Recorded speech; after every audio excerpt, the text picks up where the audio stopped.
Okay.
And now for something completely different.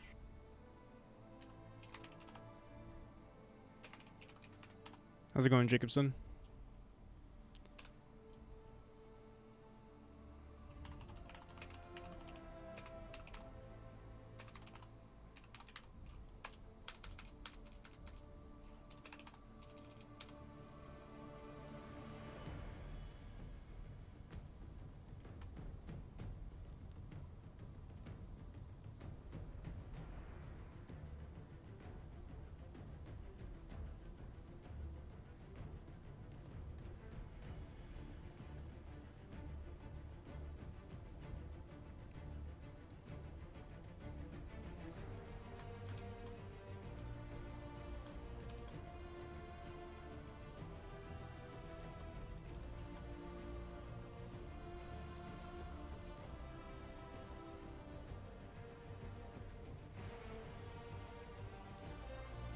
Yo, CSLR. Not first, but you were close. Gotta get your daily dose of Godot motivation. Here it is. You know, I want to add a reward to being first. Or, like, not a reward, but like a counter. I've just been lazy. Just got the notification. You were first in spirit.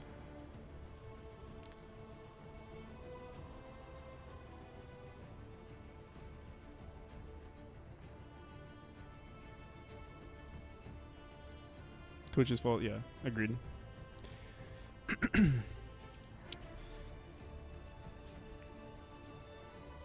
Alright. I just want to do one quick update to the tile map. I want to see if we add this. This might be... See? What the hell? This might look better. We keep making these skulls darker and darker, but I feel like it might be better. Because they're unshaded unlike the other tiles in the game. So let's see. Whoops. Oh, what the hell?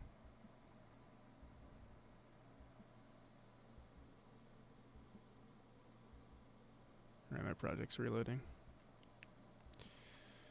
Yo, Arya, how's it going? A-Spray, yeah, I've converted. I've made the change, finally. I saw you watching, I saw you playing, what was I watching you play? So, what's the other Souls-like game? Sekiro, not Stone. I saw that one too, but there was another game. The Shadows Die Twice? Sekiro, yeah. How's that coming along?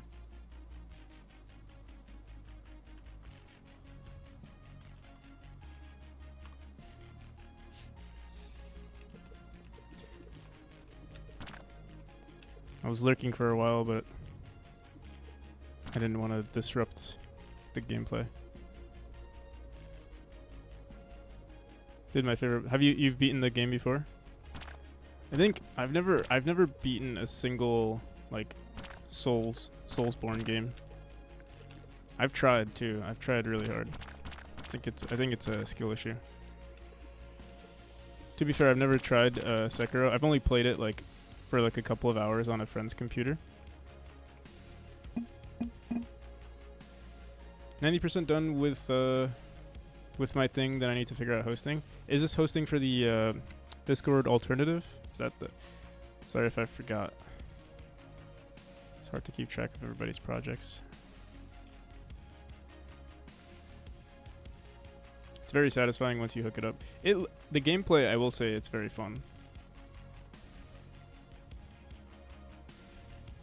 I think for me, I'm a entitled gamer, you know. I think I want things to be easy a lot of the time, unless it's like a certain type of game, but like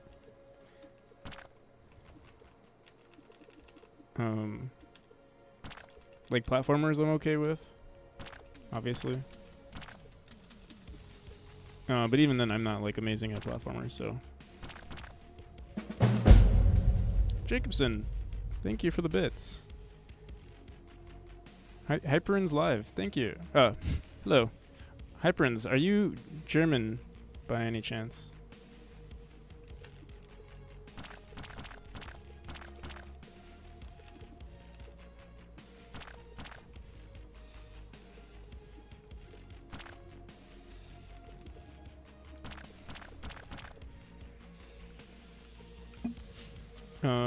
Here, wait, I wanted to update the tile map here.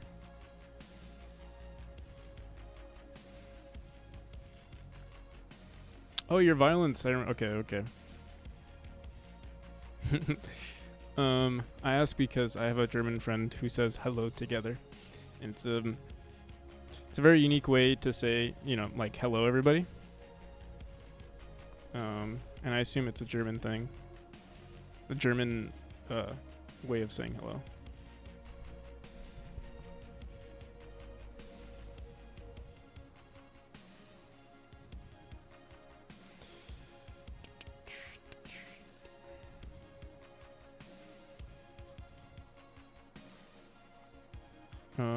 Where's our tile map?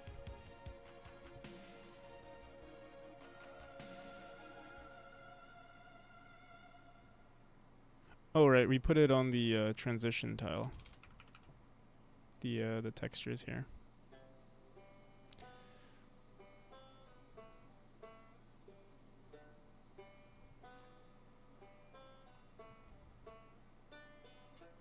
Oh, that's why they were dark. Okay. So wait, what did I just change then? Oh, this was the Tom. Okay, wait, let's bring this back to the original, because this color was pretty good the way it was. But we're gonna grab this, and I'm just gonna put it in our normal tile map, which is where? Dude, what the heck? Did you not rest? I tried resting, man. I tried. I lied down for like an hour. And I just stared at the ceiling. And now we're back. Where do I want? Oh wait, yeah, right here.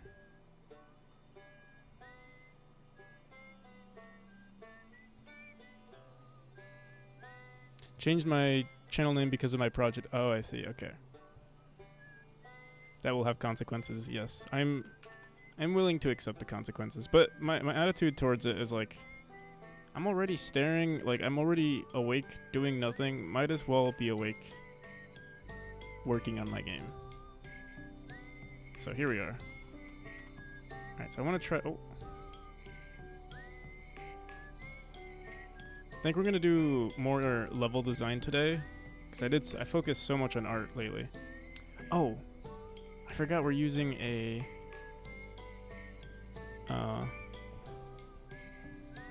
atlas. We could just set it to the first 4 points like increase the frequency of this area, just so it's easier for me to like grab this auto tile, auto tile cord. Like memory loss, anxiety. Oh god.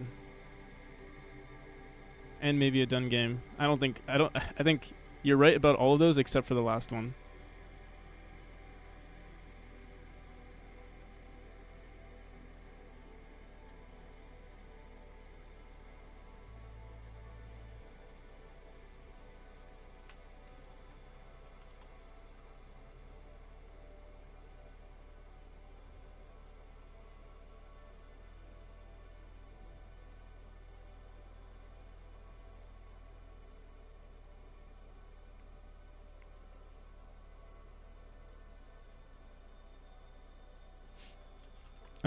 But I will get my rest. I do get my sleep.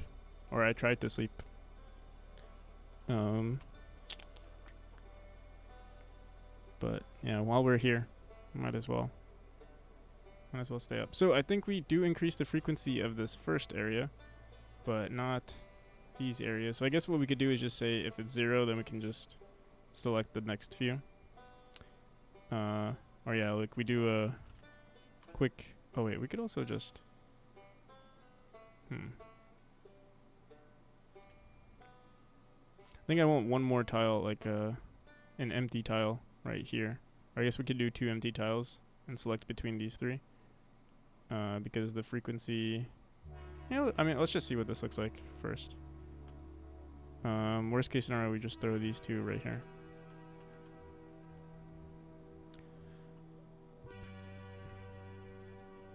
So yeah, we just say if randi range is less than 1, then we put the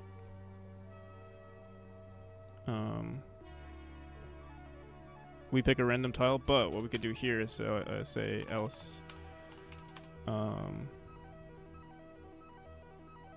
out subtile index, or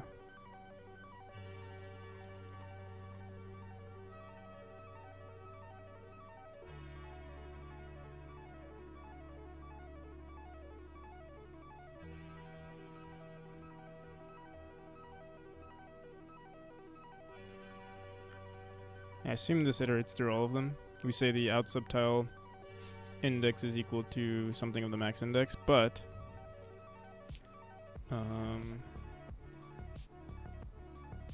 let's do this. Subtile index is equal to... Oh, wait, we have to put them all on the... I assume we go from left to right.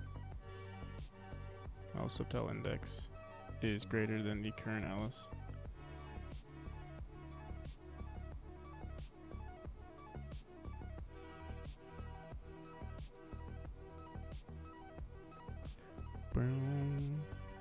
Are we going through all of these? All of these tiles? Is greater than the current atlas.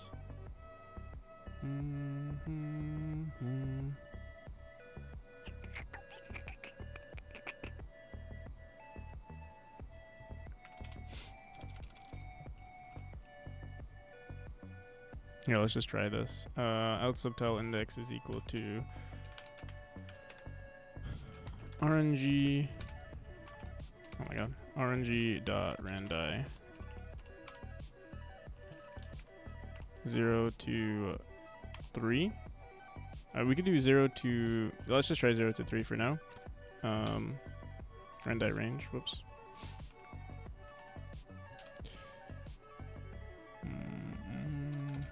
Okay.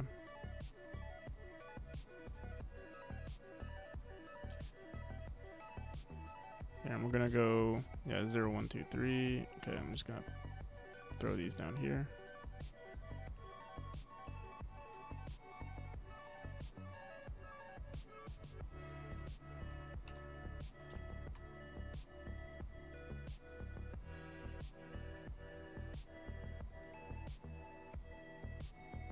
Just want to make sure we're getting all of them.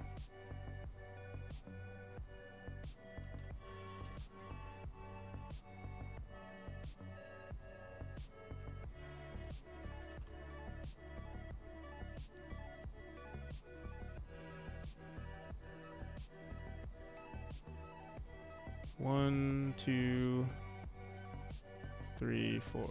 Okay. And then some skulls inside.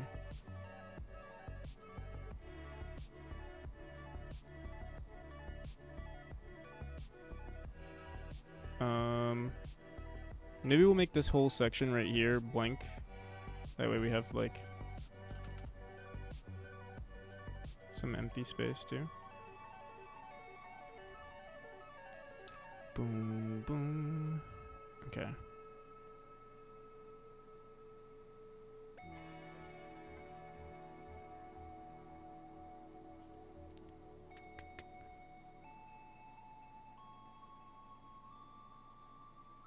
Yeah, we could have some more empty space too, whatever.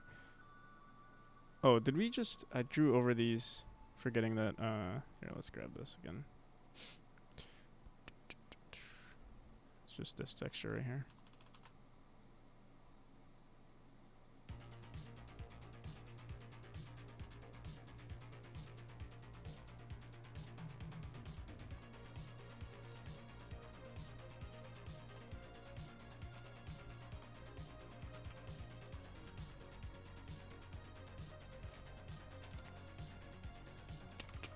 Shit.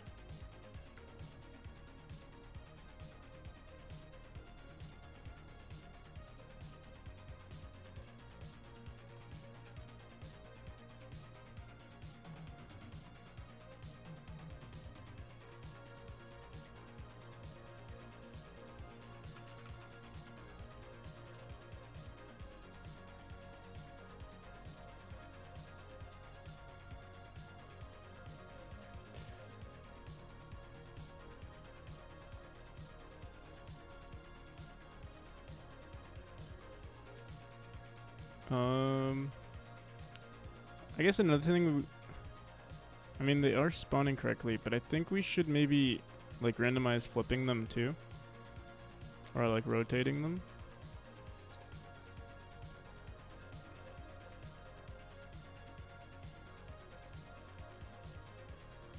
It's a little too repetitive, right? Let me just see something.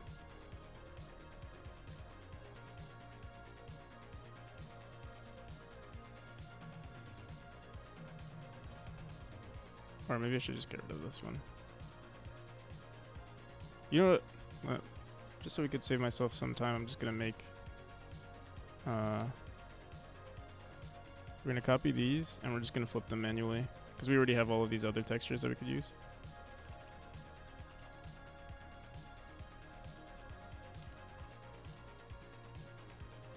And then merge this down.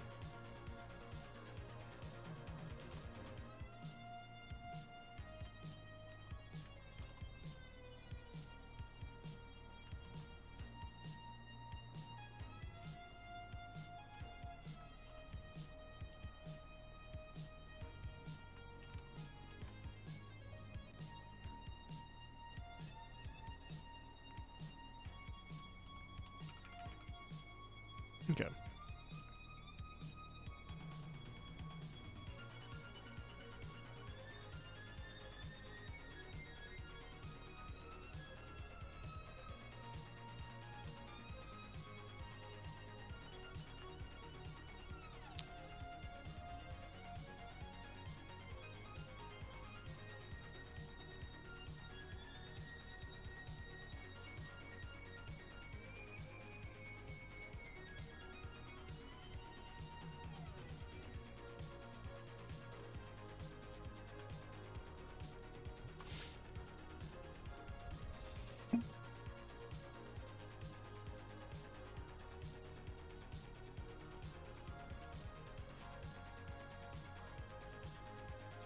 They still seem a little... Oh, because we never updated it. We want to go from... Where was it? 0, 1, 2... 0, 1, 2, 3, 4, 5, 6, 7, 8, 9, 10, 11.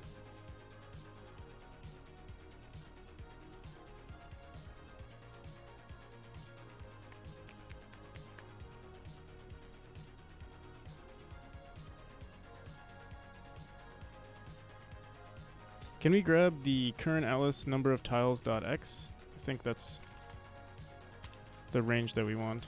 Hopefully, is it -1? I think it is -1. Let's see.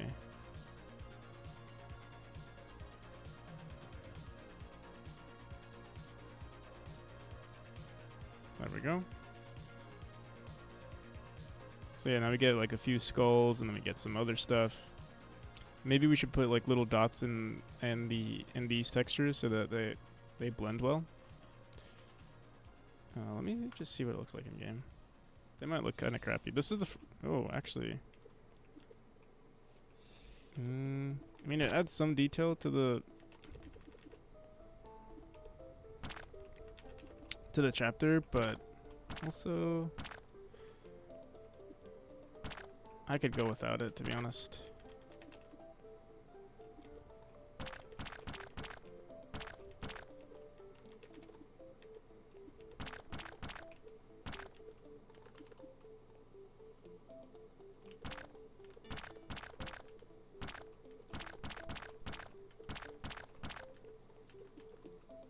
I think maybe there's some beauty in it just being, you know, just purely black. So I think I might just remove it.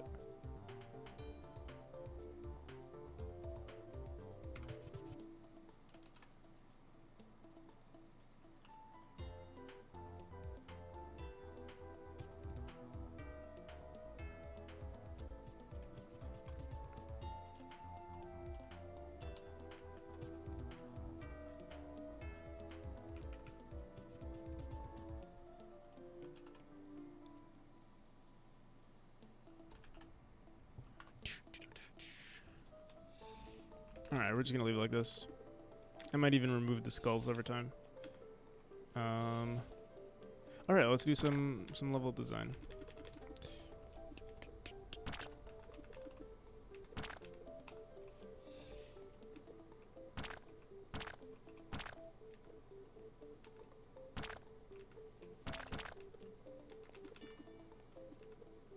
Alright.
So originally I thought of a cool method for level design, or like just coming up with like new ideas, and that's to just draw like letters of the alphabet and try fitting like a new chapter into a or just you don't have to obviously follow it to the T, but yeah, just make a shape of a letter and then see where it takes you.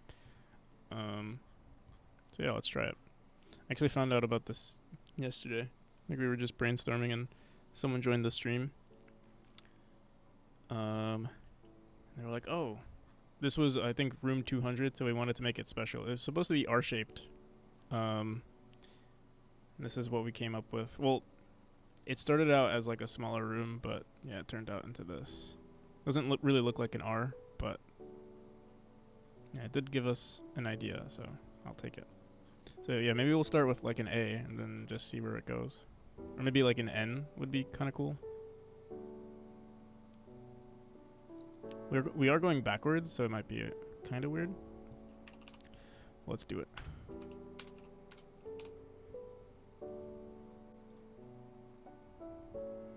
Do all one.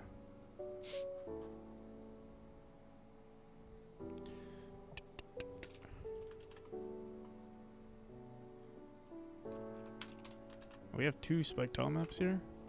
That must mean I have one in room 202.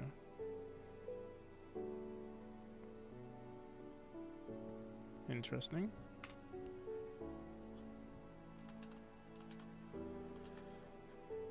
Okay.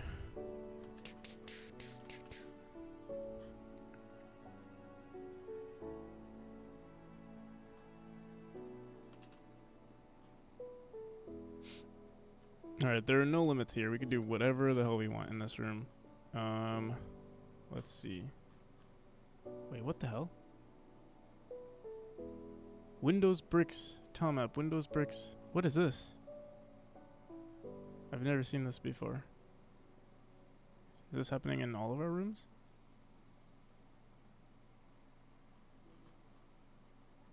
Oh, you know what? I must have just like spammed Shift D or something. What the hell? Usually, the background auto tile isn't even loaded in as a, looks like this is a local. Wait, what? It disappeared. Hmm.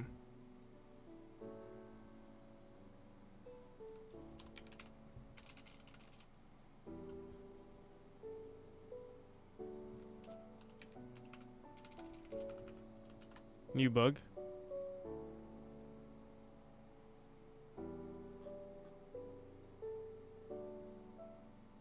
See, this is what it usually looks like.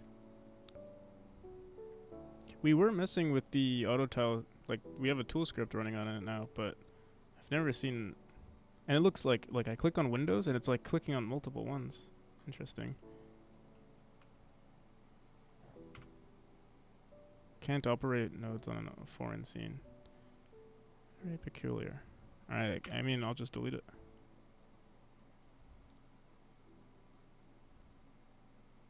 Okay. I'm curious, does it happen here too?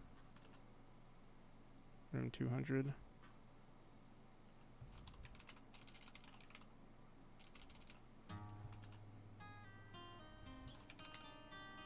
No.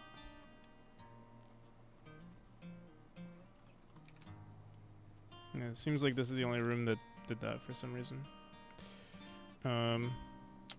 Reload project. Yeah, I mean, I already deleted it.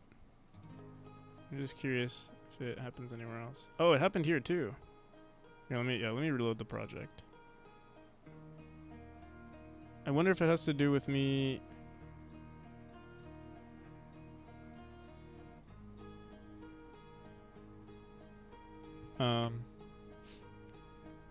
With the script that we just made. Oh yeah, it's still here.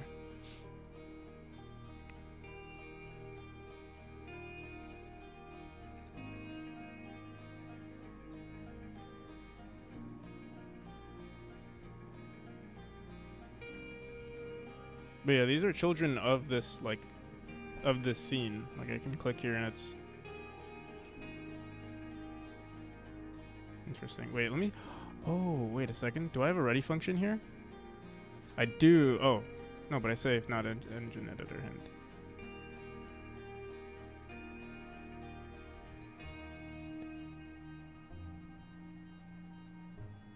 This is a pretty old script.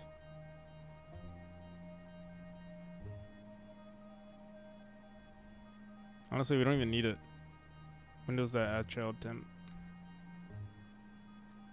I don't do this stuff anymore. Let me see. Whatever the hell this is. Bricks. Windows. Yeah, I used to like add windows to the game, but we can actually get rid of it. But yeah, it's still strange that this would happen. And it's so weird, like I'm clicking on Windows and like 3 nodes are being clicked on at the same time.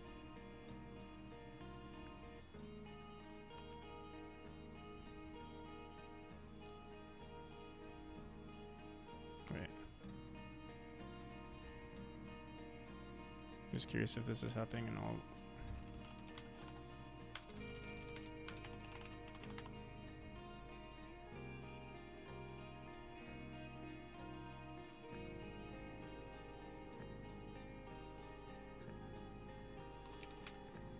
Okay, now. Seems like this one is fine. me see chapter 4.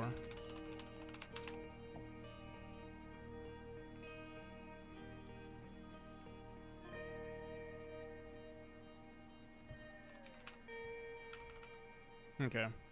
Yeah, chapter 3 is just doing something weird at the moment.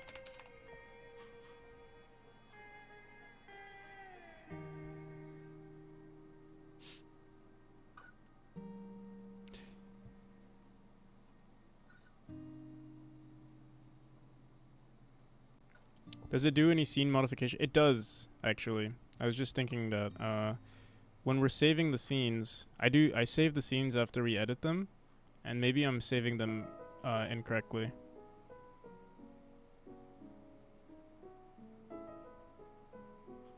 Yeah, I think I am saving them incorrectly.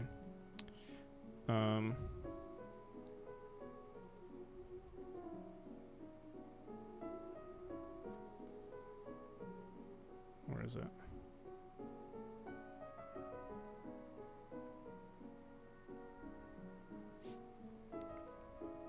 I'm surprised it didn't happen in chapter 4. But yeah, let's see. When I save the room, when I save like a room, I go through each of its children and I set the owner as the room. And then I go through its children and I set the owner.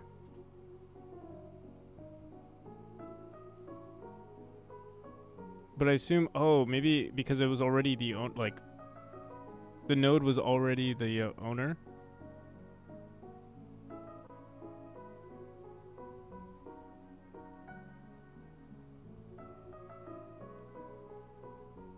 I wonder if there's a better way to do this.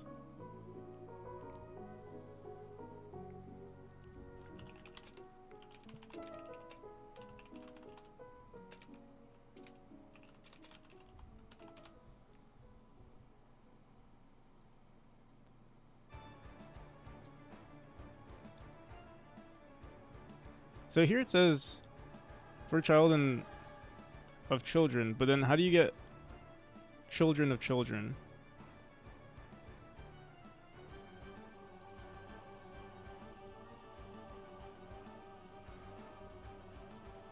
This is what I did, but I guess if we already have children, this is the first time that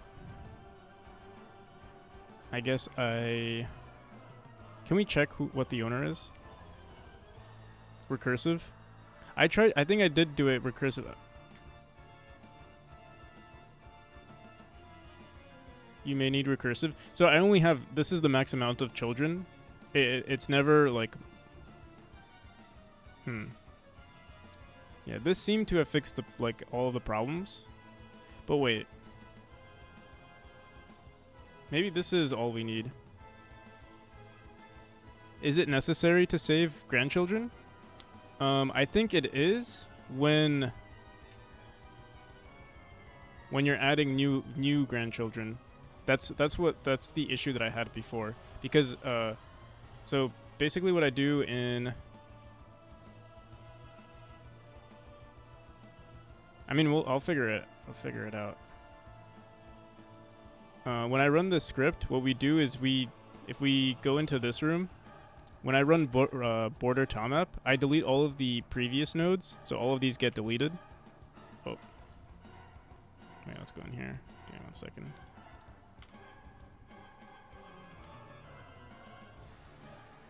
All of these nodes get deleted. So like it's a blank scene, and then I run this, and then everything gets added, but it's not saved to the scene just yet because we're doing it in this tool script. So I had to go through each of these children. It didn't save this information when I tried just running it this way. But yeah, let me try it actually. Let's see. If I don't run this, what happens?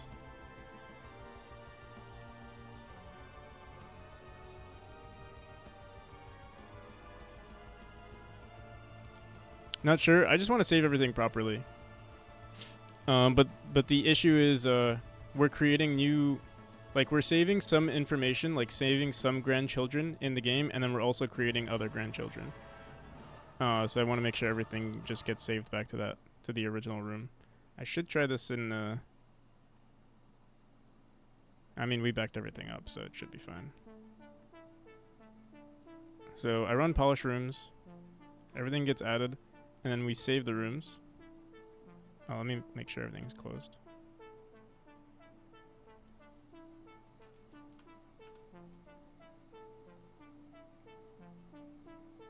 Polish rooms, save rooms, and then let me run it.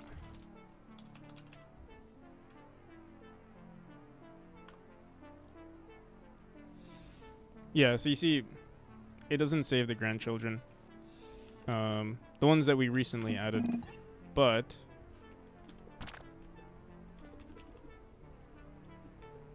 yeah, it still works the same. It's just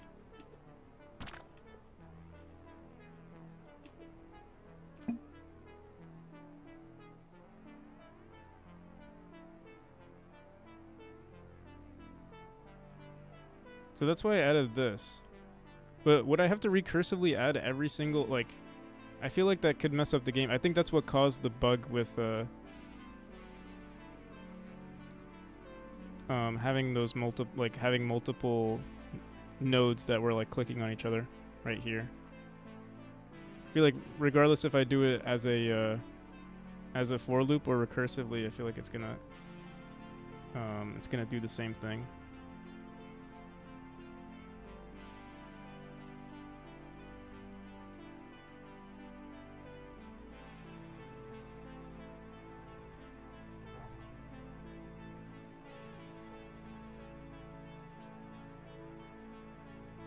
Let me see.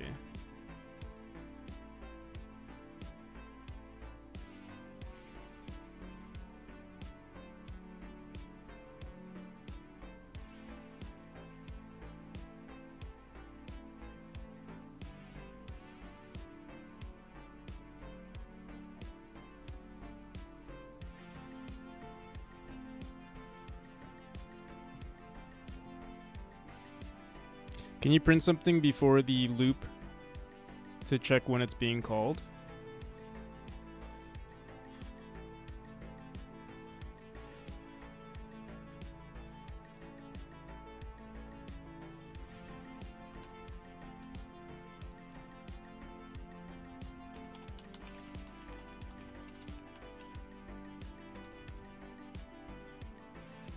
Oh, yeah. Whoops.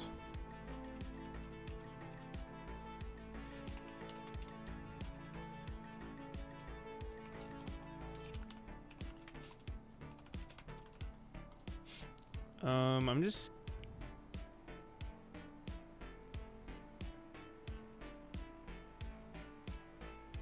Can you grab the owner already? Get owner? Is that a thing? Get owner. If get owner does not equal room, I feel like I could just write that, right? If get owner does not equal... And then we can do it recursively. We would just go through every single node.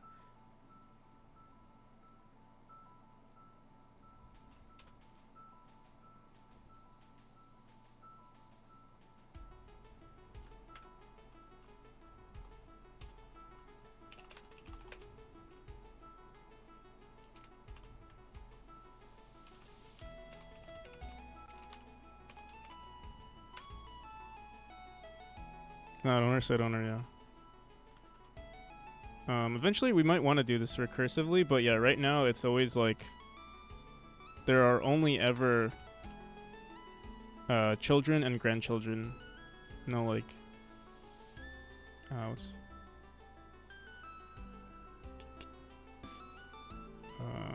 what? Oh.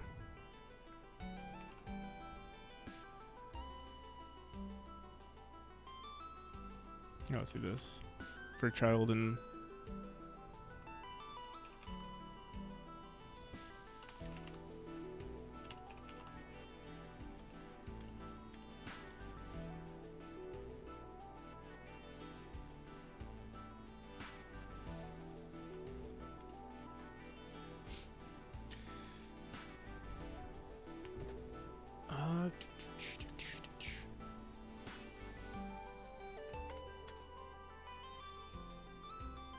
Alright, let's see if that fixed it. So I think these rooms are forever bugged though. So I think we do have to just delete them. And just create a new one.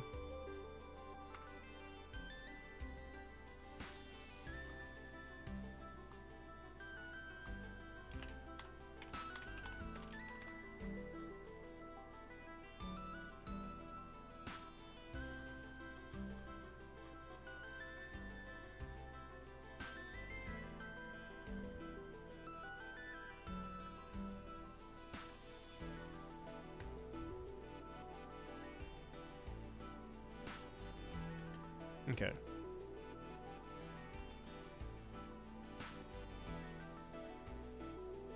Polish rooms. Save rooms. Save. Let's go into this room. Alright, so yeah, I mean, it didn't happen again. It's a good sign.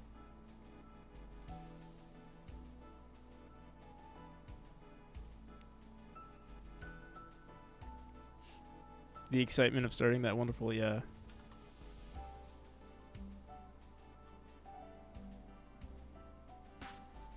Oh, what the hell? My camera's kind of crazy.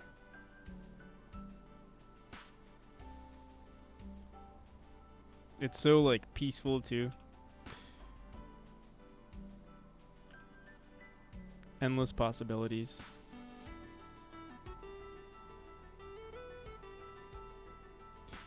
Alright. So we fixed, we fixed our problem. Hopefully, I don't know if there are going to be any other... We should probably do it recursively, though, because now I'm thinking, like, I'm looking at this... I looked at that room, and something sus happened here.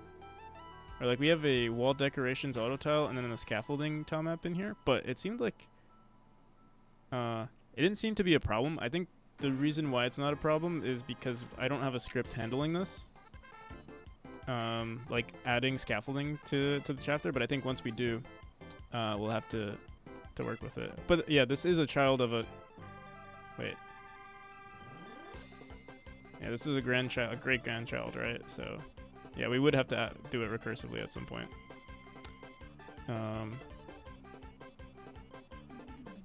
Should I just do that now?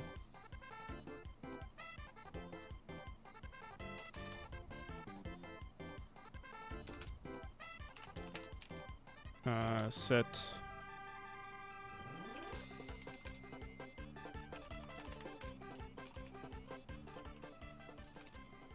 what would I do? Like children and then input node, or like input room.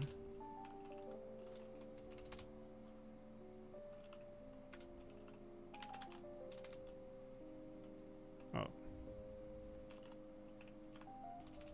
I'll say node. For node, for child in node.get children. But this would go through every single node. Is that necessary? Like even like if we're going through like freaking like the hitbox of an eyeball, you know what I mean? And setting that as the owner, like the room as the owner.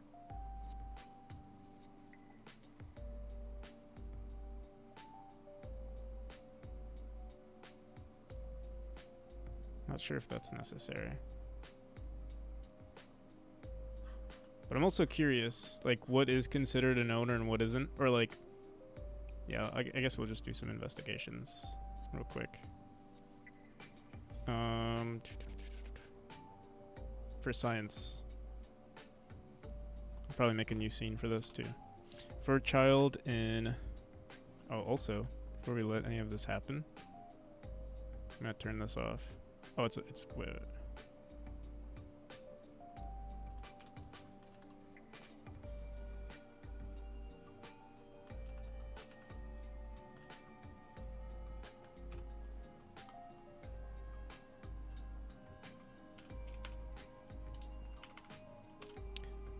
For child in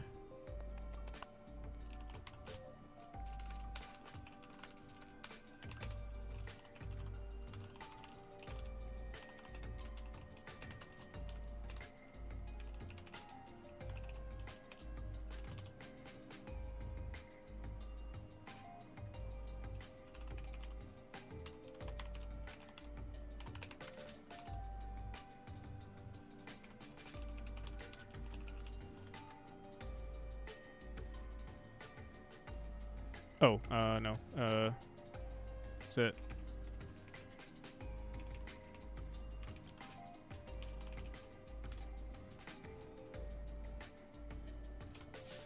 And then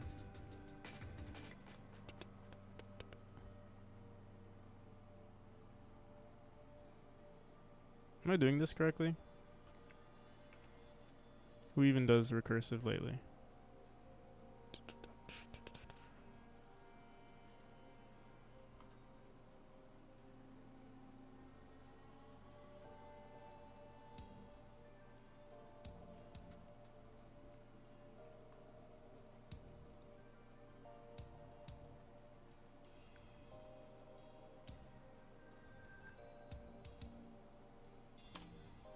Child that said owner, and then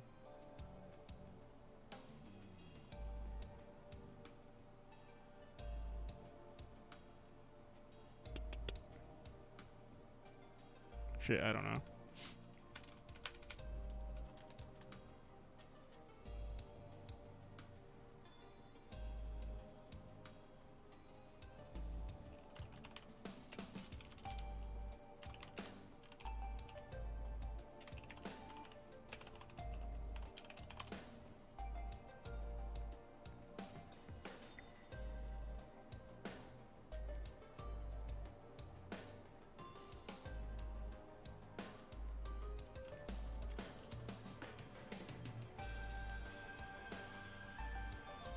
For child in node.get, children, recursive set owner, child, new owner.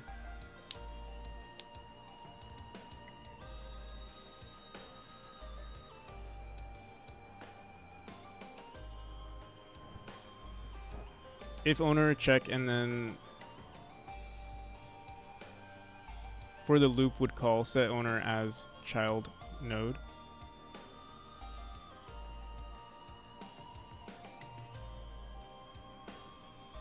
Okay.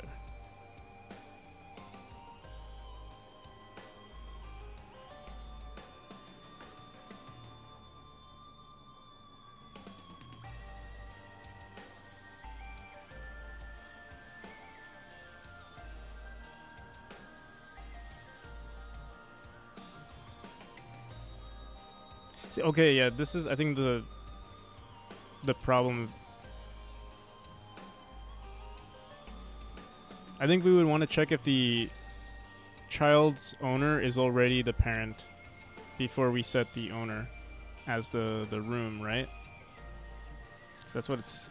I think that's what they're saying here.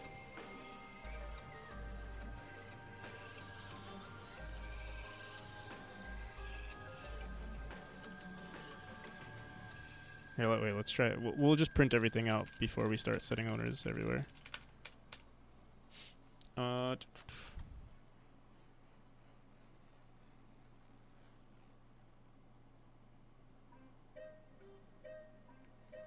Yeah, let's do this.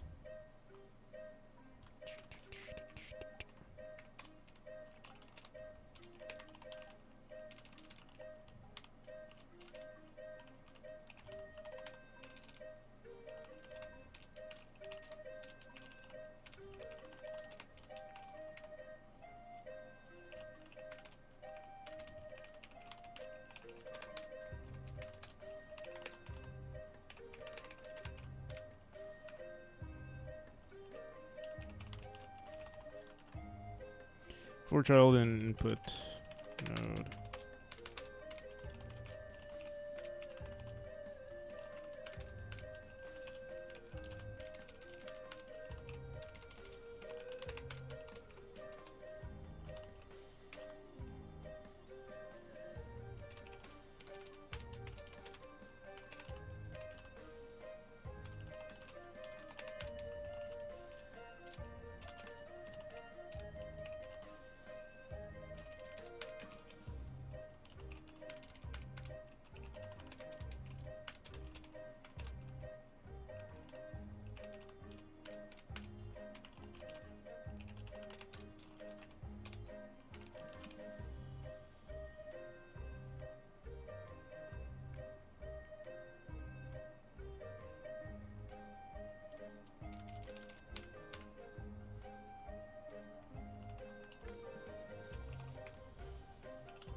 Do you have a calendar? Let's just see what it looks like first. Get owners of children of input node.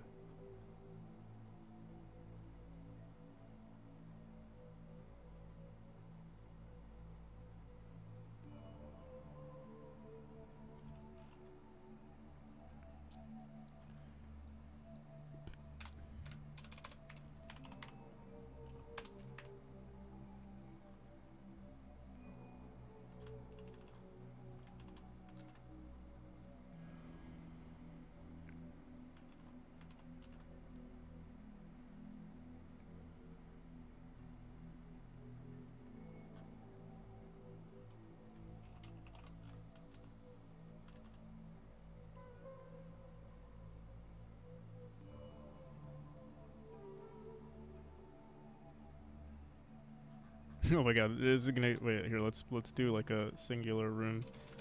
I'll just duplicate this room.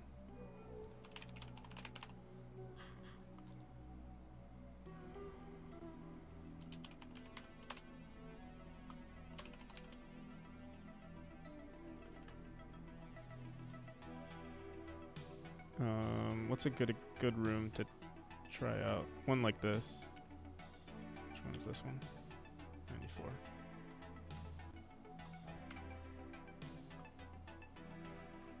Okay.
Is there ever a time we don't have...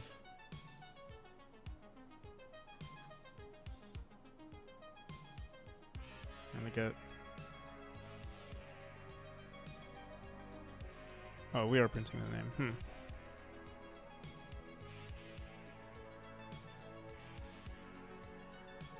What do we want to look at? The auto tile?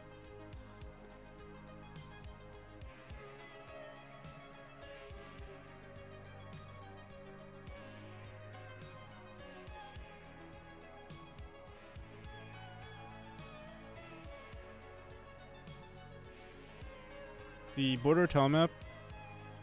Wait, it's automatically set as room 194. I didn't even set it. Oh wait, but we're running save rooms. Okay, so let's try this. I'm gonna run polish rooms right now. Or okay, let's do this. Check polish, save for sure, polish rooms, and then save rooms.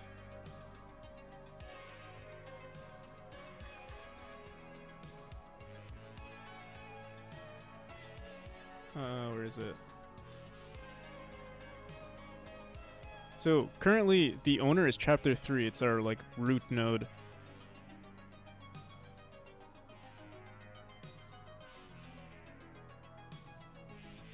That should never happen. So I guess what we could do is just check whenever it's chapter 3, I would just set it to the room. That way like nothing would ever freak out on us.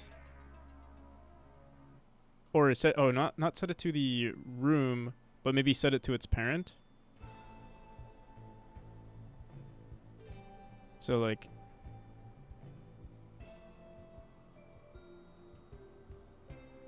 I assume you'd want to set it as its parent because like everything else, let's see. For instance, let's see. Windows. Wait, no. For Windows, the owner is room. No, for the majority of things, let me see. bricks owner. Oh.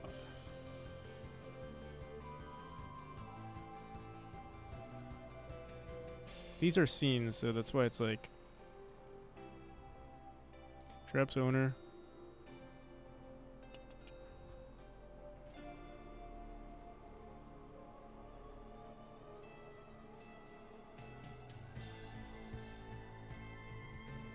Let me see what the original. Who's the original owner supposed to be? I forgot.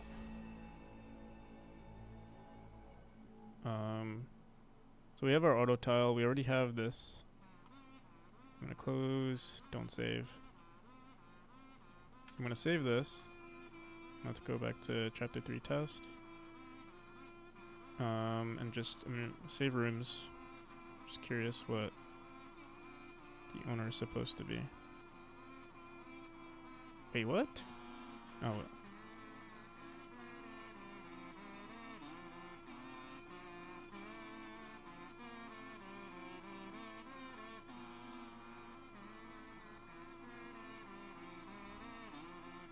The owner is room 194 for these nodes specifically, because they're not actually a part of the scene of the border tile map or of the auto tile. So yeah, okay. So whenever we get a chapter 3, I just want to make sure that would apply to like everything.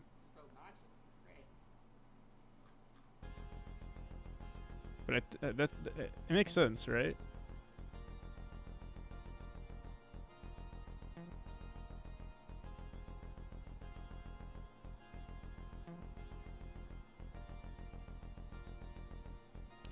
Makes sense.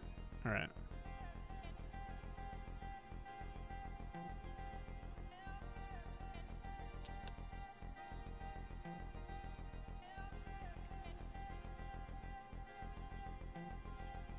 Yeah, how's it going, Lily? How's your stream? How goes the battle? It's going. Honestly, we were supposed to do level design, and then we found a bug in how we're saving our rooms. But I think we found the solution.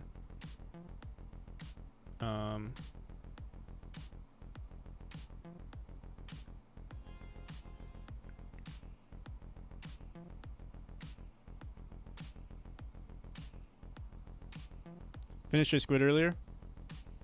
But that was it. Nice. You finished the squid. You finished animating it. Or no, you didn't finish it. You finished like painting or like giving it a texture, right? Nice. Hell yeah.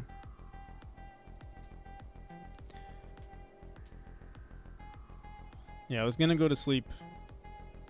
I played a little bit of haven't decided if I'm gonna animate it. It would be a lot of work. Yeah, you said it was like what, like 20 hours worth of work? 20 hours worth of like making it work. Or yeah, the whole process.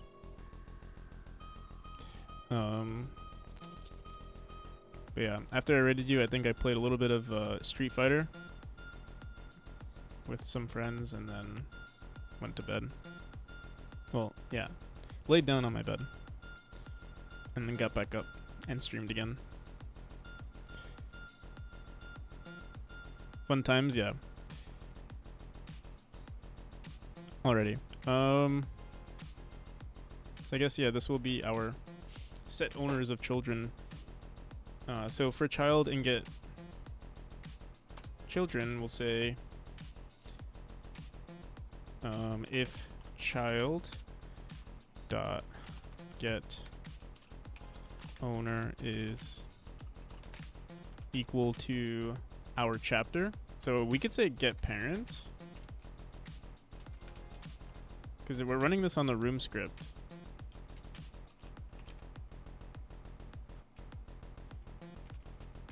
I know they say you shouldn't do this, but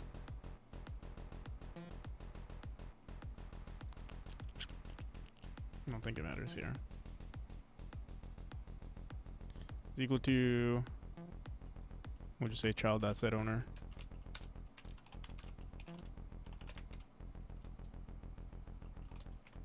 Input node. Oh, not input node, but the main node, the root node that we just the room, which we don't have.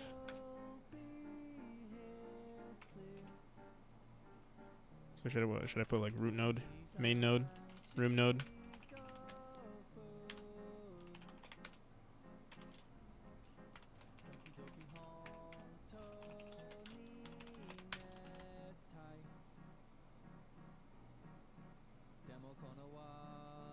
Oh, and it's not get parent, it's going to be, I think we have to include the main node. Right?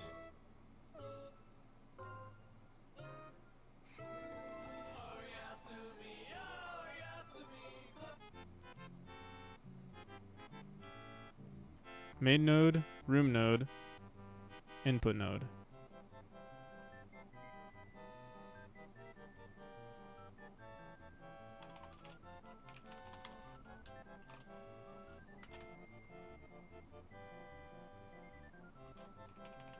Input room.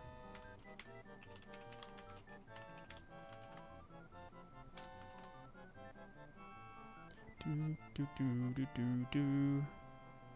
Get parent. Input room. Input room. For child. In input room. If child is equal to get parent. If child.getOwner is equal to main node, then we say child.setOwner to the room node.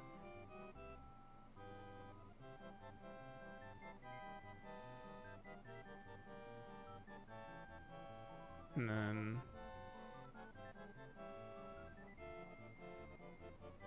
get owners of children, copy the same main node. The child, or the input room. Oh, the room node, and then the child. Right? Is that what we did? Do.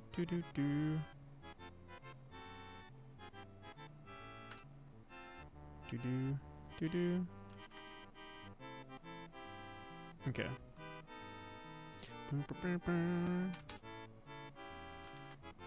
I'll keep that there just in case. Okay, so I guess we'll just print this out to make sure. There should only be 2 rooms that we do this to. I'll just grab this for now.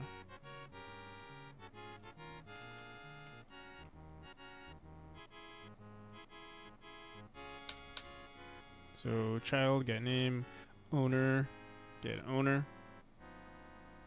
And then just gonna print the same one. This should give us the right owner.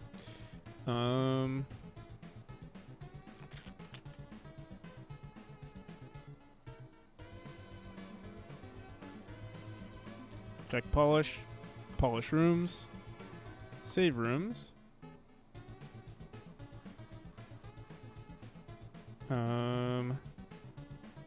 So yeah, it only happened for the nodes that we just edited, which was the border tile map. Now it's it was chapter 3 when we added it. Now it's chapter, it was the chapter 3 node. Now it's room 194, transition chapter 3, okay. And everything else stayed the same. We didn't really edit anything. We do mess with the background, but I guess the child, it's not, we just saved it and that's it.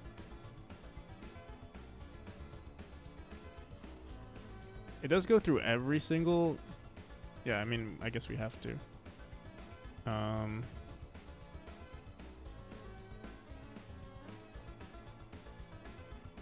Cool.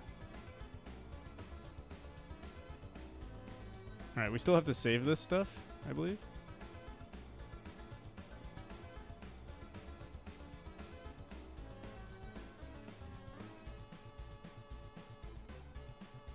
So instead of doing this, we're just going to put this here.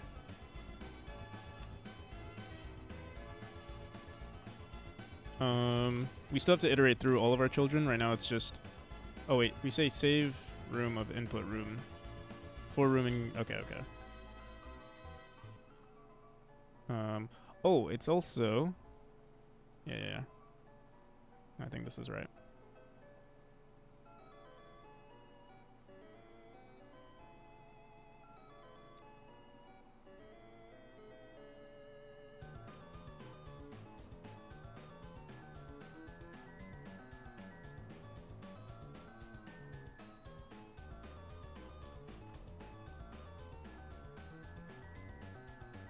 Okie dokie. So, I guess we'll try it in the real chapter 3. So we check polish rooms, and we save everything. And if we look through invalid non-existent function, get use cells. What is this?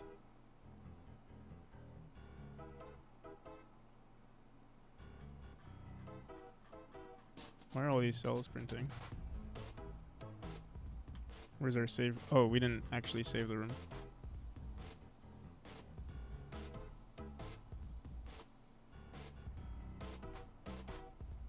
It didn't do anything.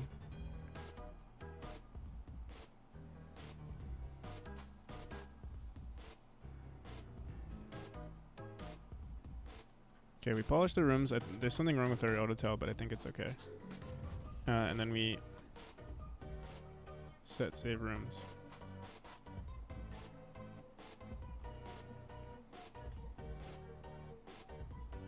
Let's see.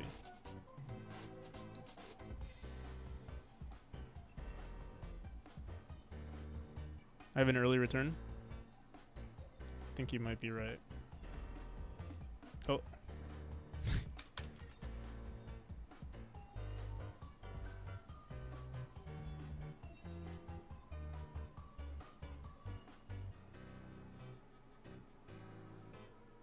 So yeah, these are the only things I guess we're messing with. At least in this chapter. And no, yeah, we shouldn't get duplicates of, I think, yeah, that was definitely what was causing the bug here. So, yeah, the auto tile background doesn't have anything anymore. Cool. Thanks for all the help, guys. And, yeah, now it's just better. Now we can, like, if we ever add more objects to the game, we'll save them properly.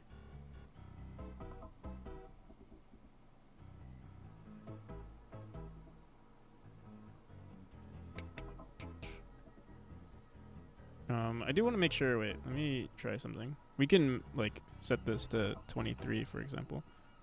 So I actually want to check if they're saving. 23, 22.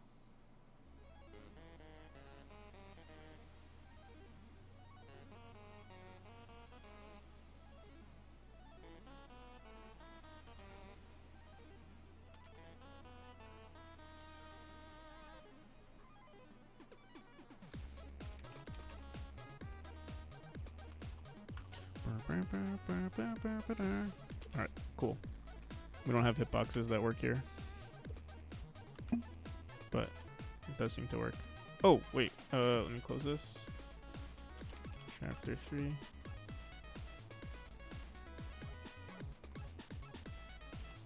(24) Polish rooms. Save rooms. On the main scene. Cool.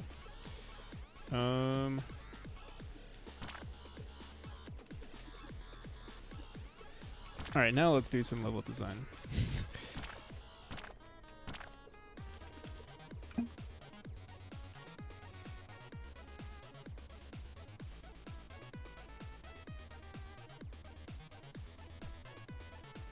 But yeah, I can imagine doing 3D modeling. 2D stuff is already so much, and I don't even animate anything.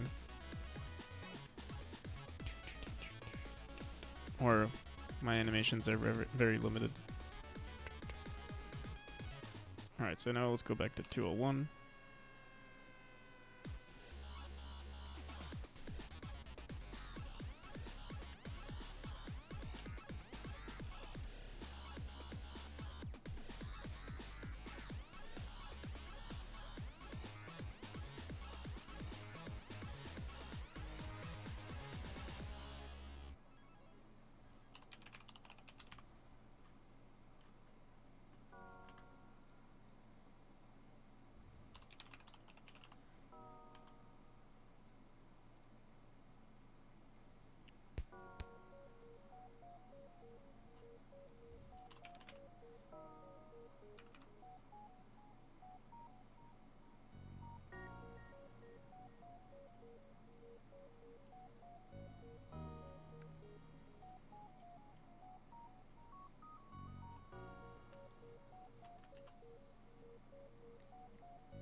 All right, so let's put that whole drawing letters into practice.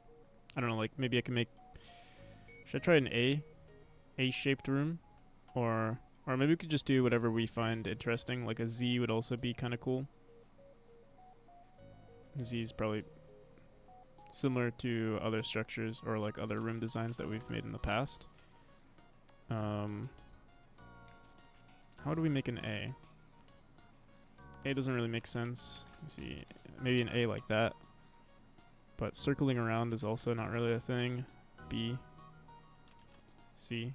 We could do a C. C is pretty, but we do a lot of designs like that. Let me see if we can find something unique. F, G. G, maybe. Could be kind of cool. H, I. Okay. M as well. Let's try G first. G's kind of close to R. I already have an idea for G too.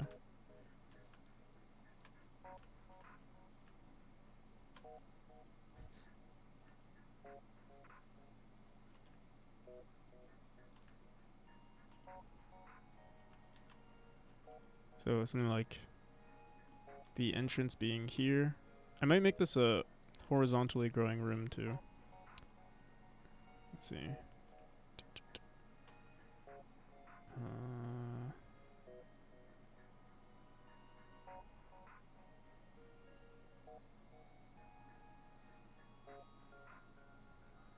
Need more of that. It is currently 7:19 in the morning in Germany.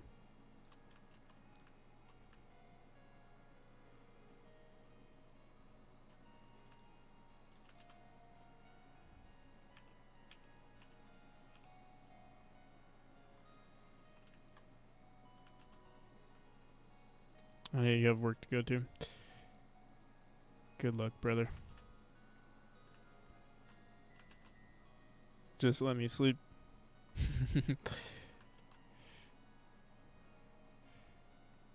Yeah, look at that. It's already G-shaped. This was so easy. We should do this more often. But yeah, I think we're gonna stretch it out some more because we can.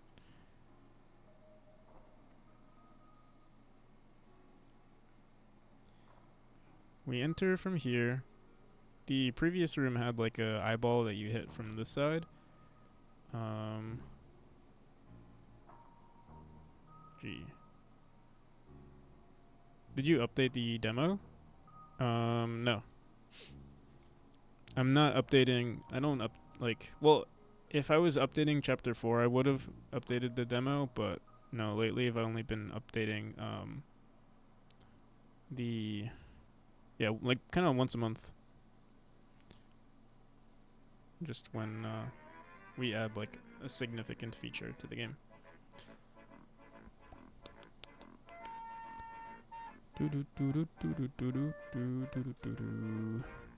Alrighty. Yeah, I'm not sure what to put here. Let's see. We put an eyeball right here. Another eyeball right here.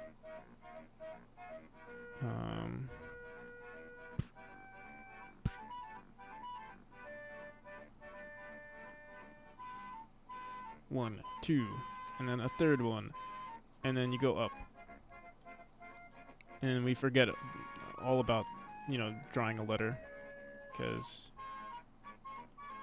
well, now it doesn't matter.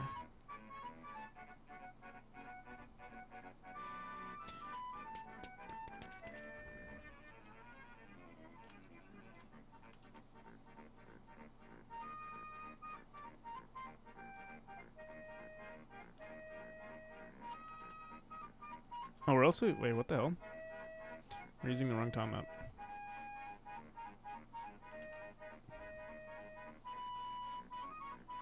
There we go.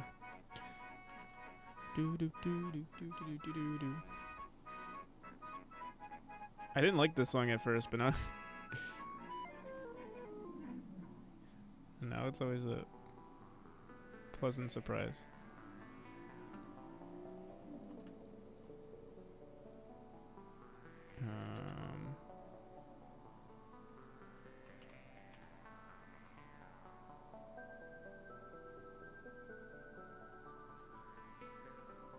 Eventually, we want to start adding a new mechanic, but I like to fully explore using only the mechanic and the dash. But eventually, we might add like dash orbs and other enemies and stuff like that. But yeah, it's nice to fully maximize it on it, just so that you know all the possibilities without like. Once you start adding other mechanics, it becomes easy mode in terms of level design. It's easy just to put a spring right here and then you go here. It just makes your life so much easier. But the thing with springs is these eyeballs they basically act as springs. They just a spring that disappears. But yeah, it's the most basic enemy type, so we can cut it some slack. Run a stack tool, run stack tool. Okay, I think this is gonna hurt us, but maybe that's okay. Maybe we force the player to like have to hit it from the side. Wink wink.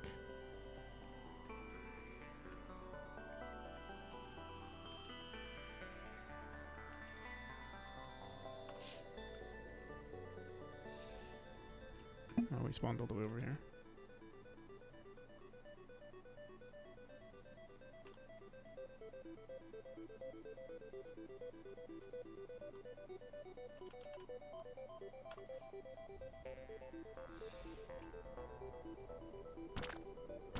Oh, we don't even die?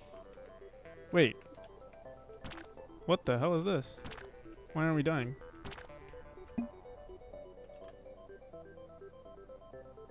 Spike tile map 2. Oh. We deleted the wrong tile map. It's based on the name. Maybe we should do groups. Who would have thought?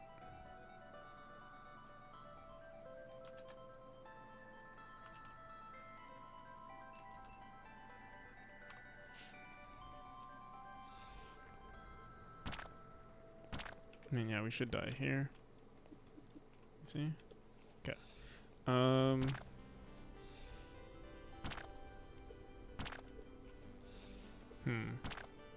I mean, you can manage not dying.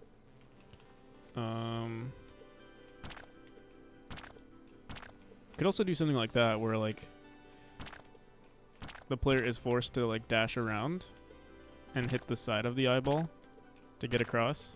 But you could also...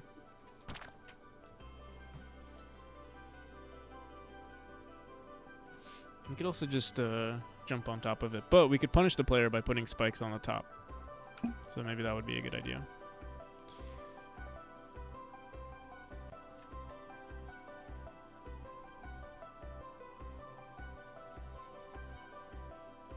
I think we'd lower this by a bit too.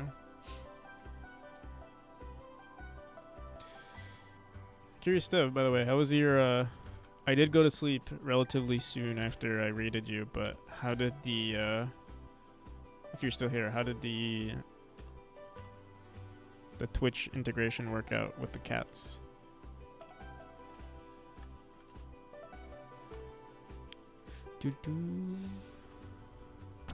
Okay.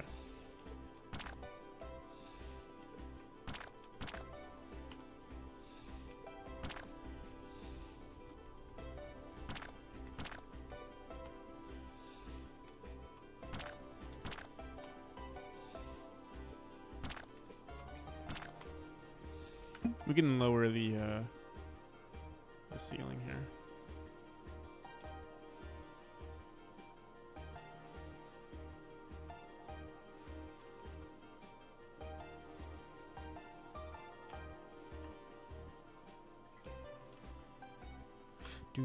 Do.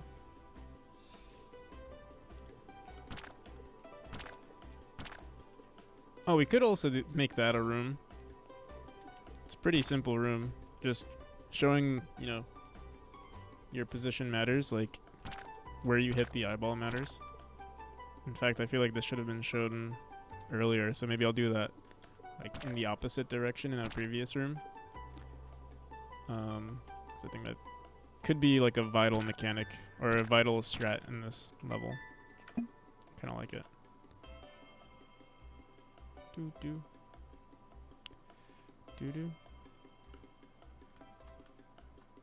I do want to make sure. Wait, let me see. It's gonna be pretty tight here.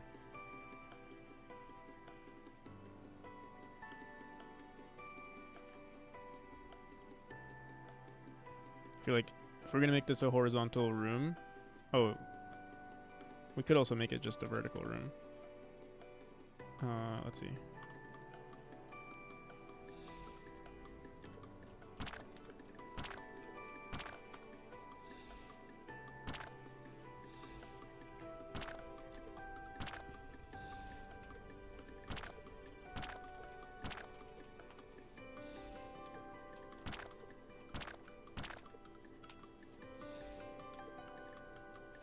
It's kind of difficult. We are going to be messing with the hitboxes pretty soon, so maybe I won't worry about the... but yeah, something like that would be kind of cool.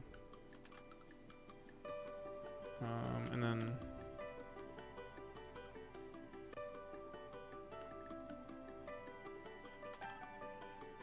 let's try something like that, maybe. Dun, dun.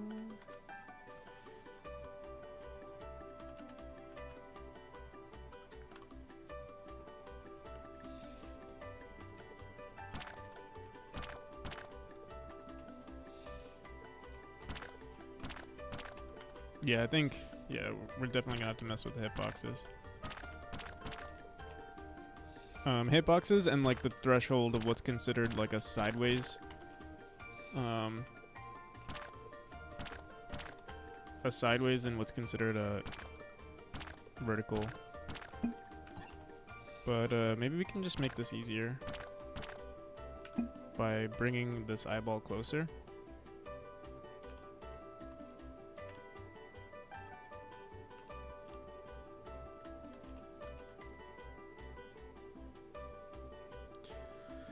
Doom, doom, doom, doom, doom, doo, doo, doo.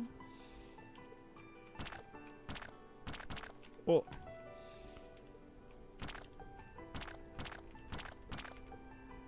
it's not a bad room. And they have to hit it from the left side.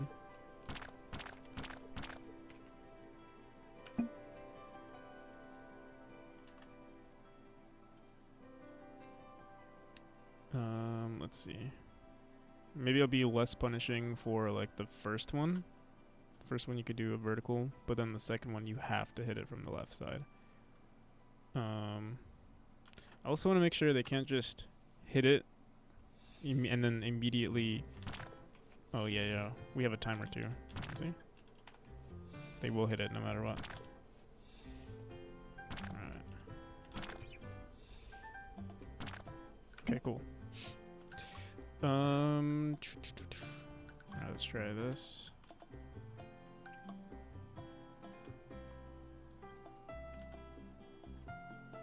I'll lower this by a couple.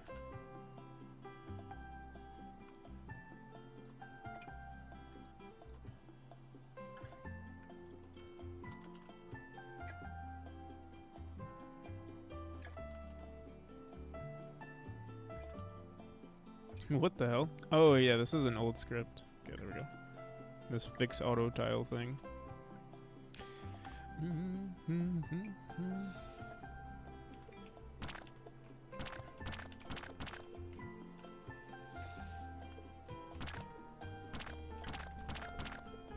Should I just end it here, or I could put one more eyeball.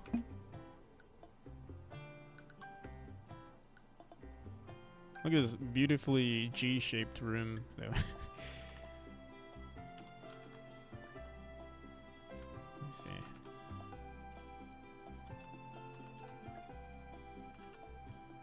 I could put a secret here too.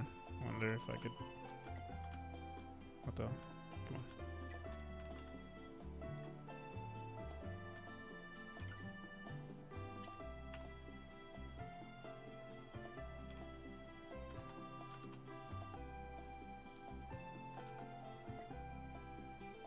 on. Oh, they could also just hit this and then go here. I might want to somehow discourage that.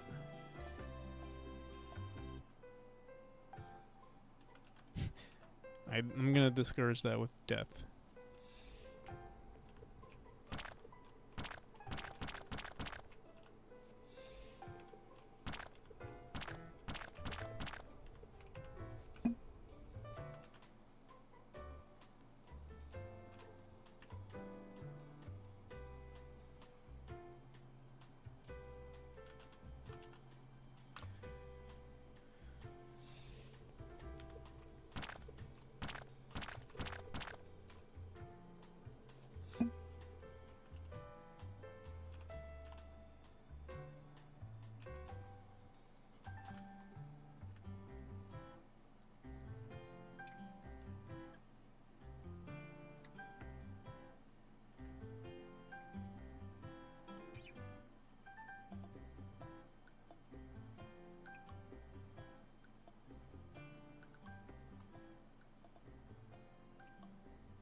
Where are we getting? Is there like a missing hitbox over here?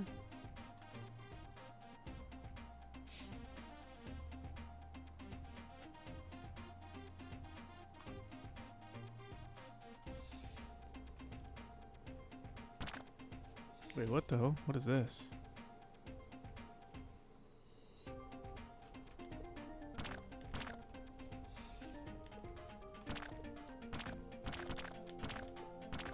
Oh yeah, we don't have hitboxes everywhere.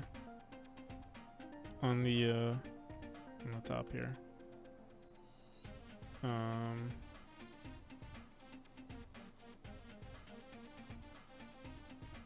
Or collision boxes.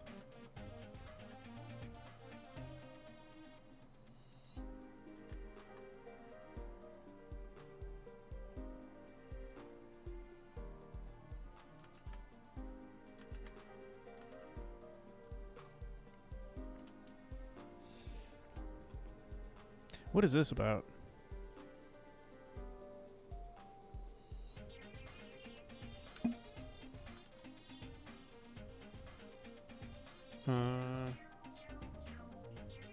We can show visible collision shapes, right? Let me go into this room.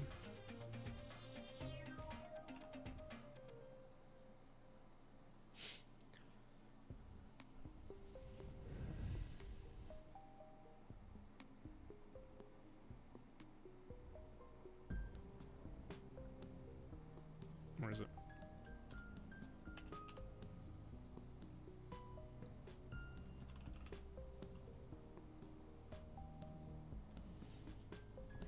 There's something else in the game that has collisions?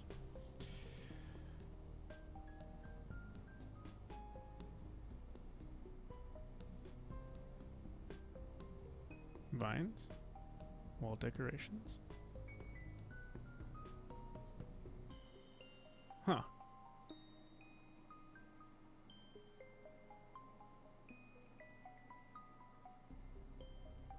Oh, it's our spikes, right?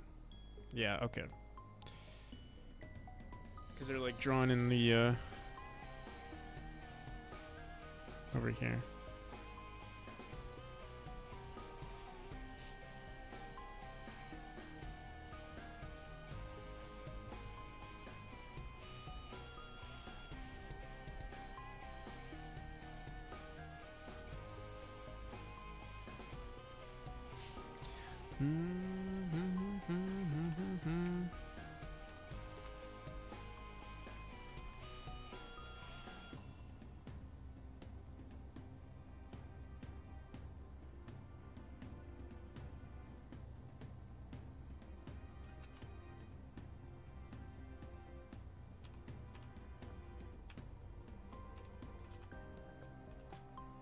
Alright, pretty decent room.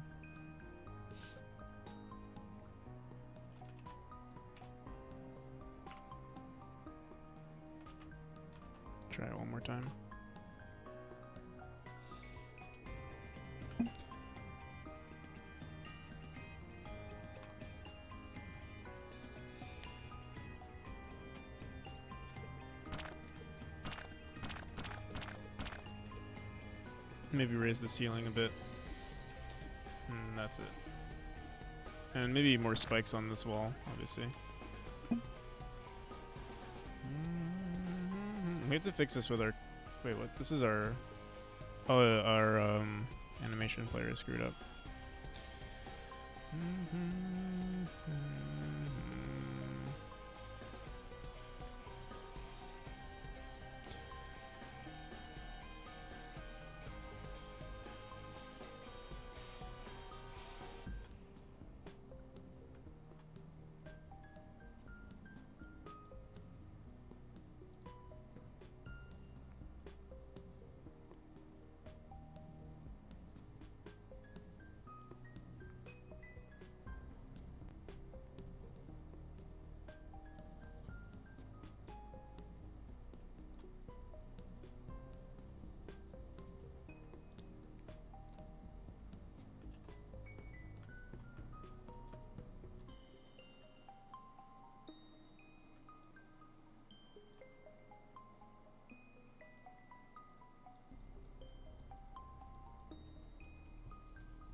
Alrighty.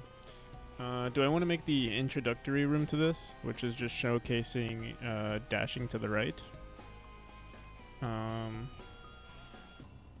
Yeah, I will.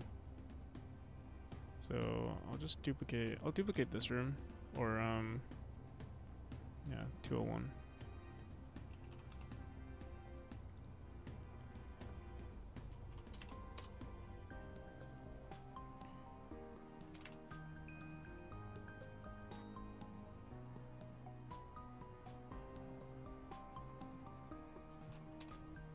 Yo, what's up, Kent?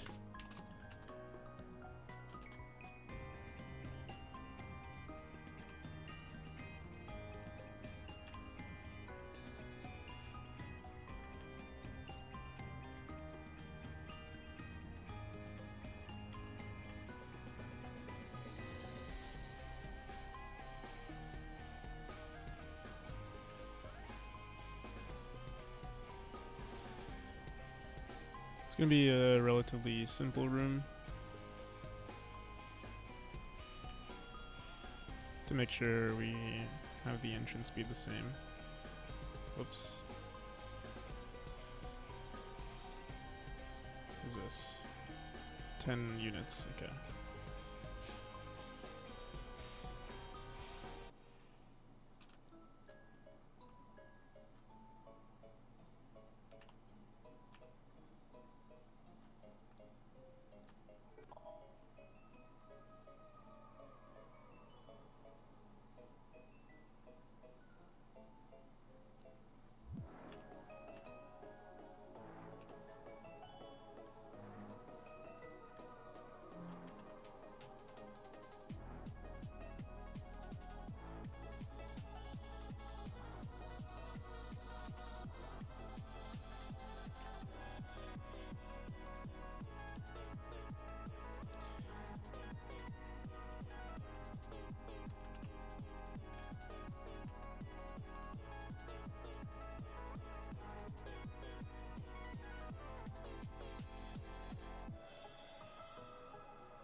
Oh, what the hell?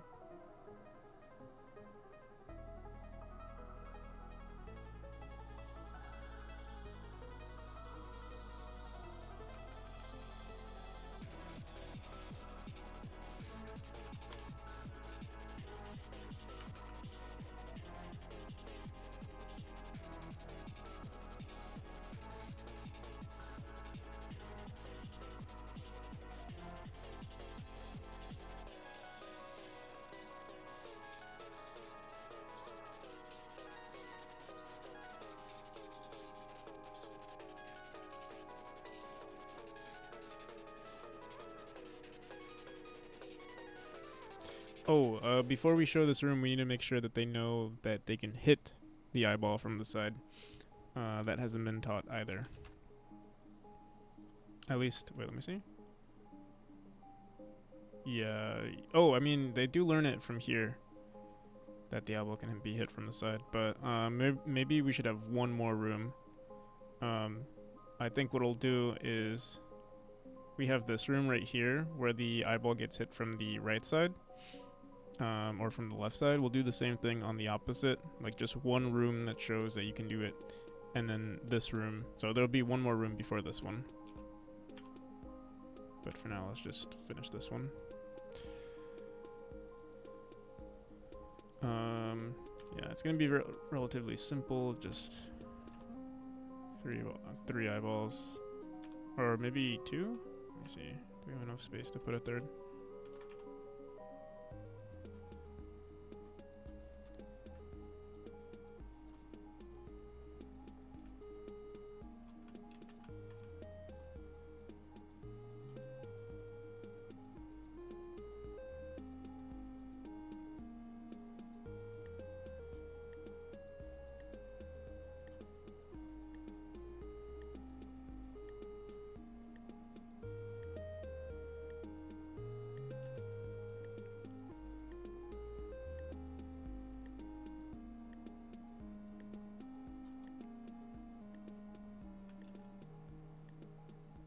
We might need to raise this just a bit.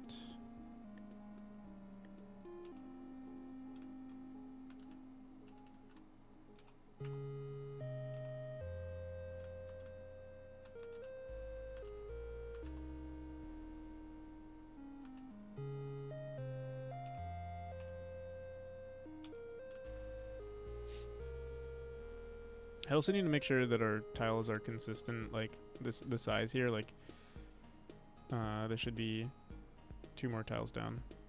Maybe what I'll do is we'll run another script based on, like, right now how we handle connected rooms is using these like nodes, but we could definitely just run it in the room here. I think it would like make our game run faster too.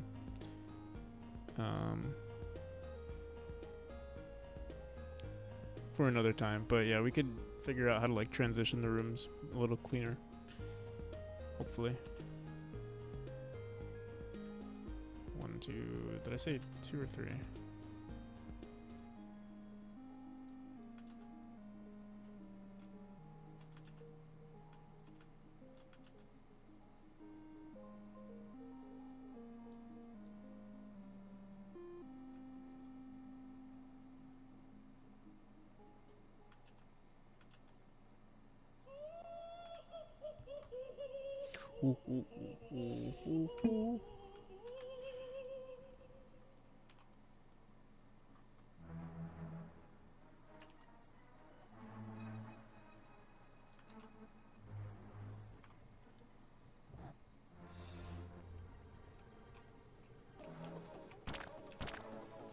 Goddamn.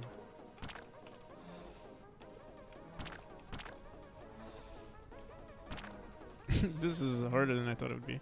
I guess we could just bring this closer. I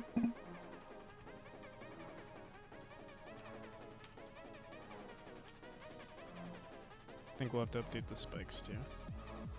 Let's just do that for now.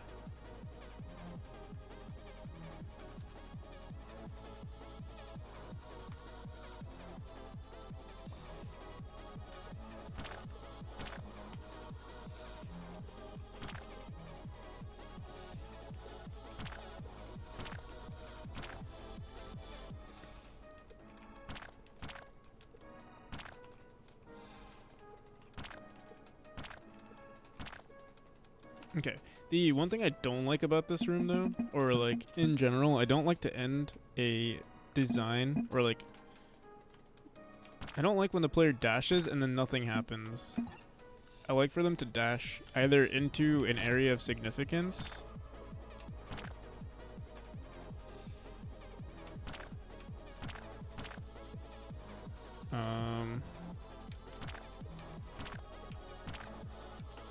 or like onto the platform.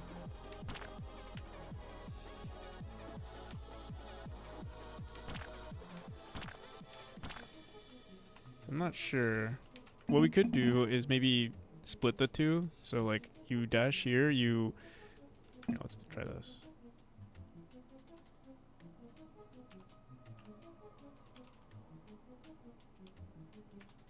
Bring this one more tile. Maybe you have to jump on top of it. Yeah, kind of tight here.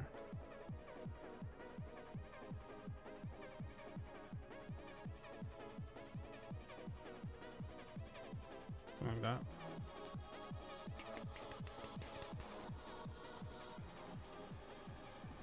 So you jump on top of it. You have all this space, but then you still have to wait for the. You kind of have to fall. You might not be able to make the fall here, though. We'll see.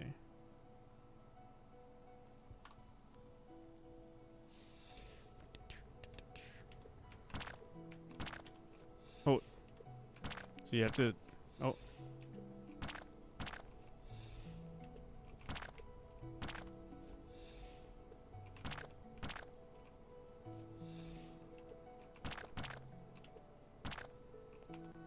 Yeah, that's sort of what I want.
What the hell?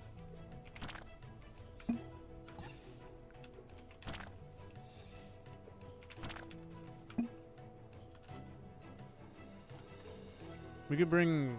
I think we could bring these a couple of tiles to the right, or just one tile to the right.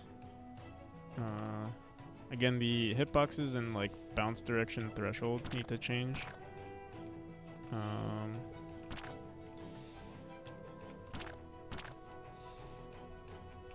So they're very inconsistent here.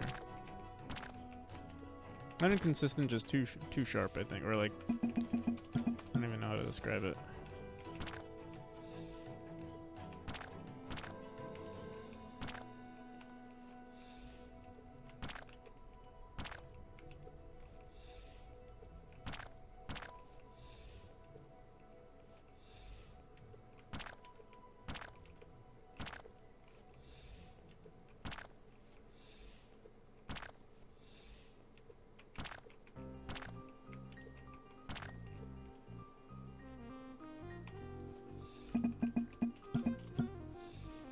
Also want to promote speedrunning, so can they just do this? Oh. What I think I'll also do is, based on the player's input, okay. If they intend to go like let's say they're pressing right, we might increase the threshold by just a bit. But Actually, it could go both ways. It's a double-edged sword.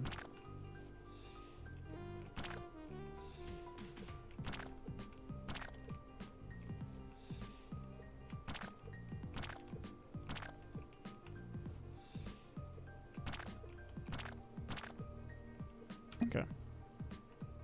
Wait, I want to try one more thing.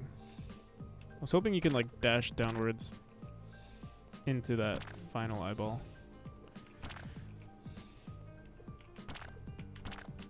There we go. Maybe someone more skilled will be able to make this look clean.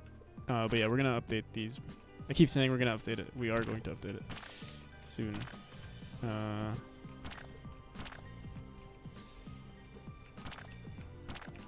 There we go. Okay. Low key, I kind of like the idea of hitting this, and we're dashing downwards twice.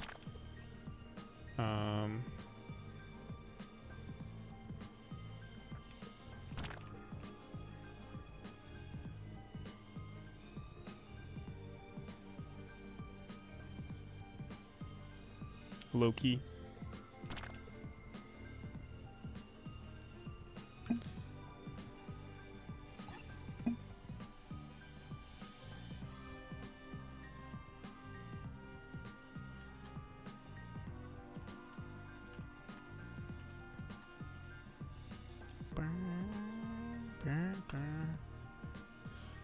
Let's see.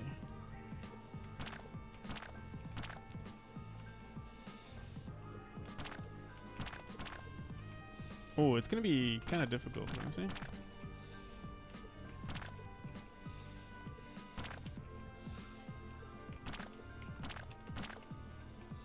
Oh, so close.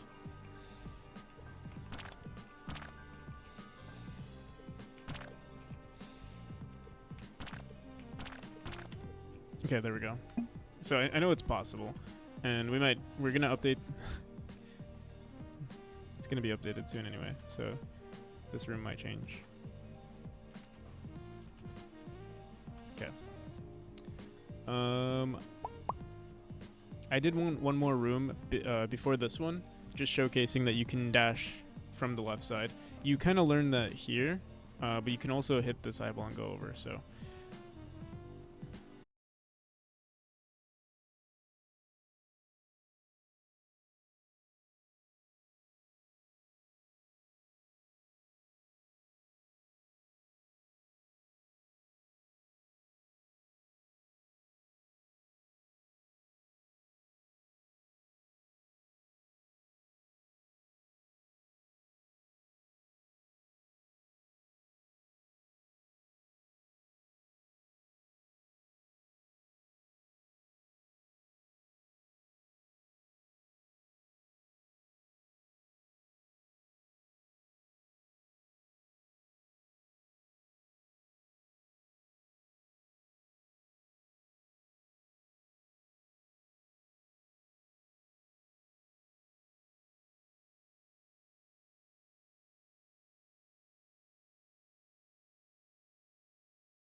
I should have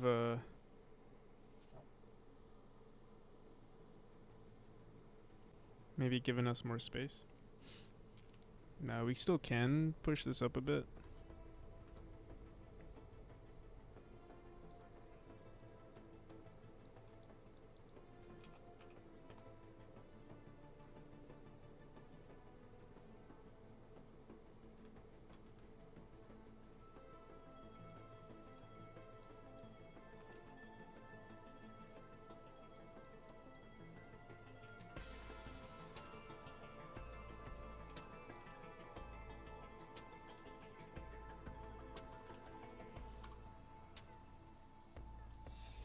Also need to make sure you can't just do that. Okay.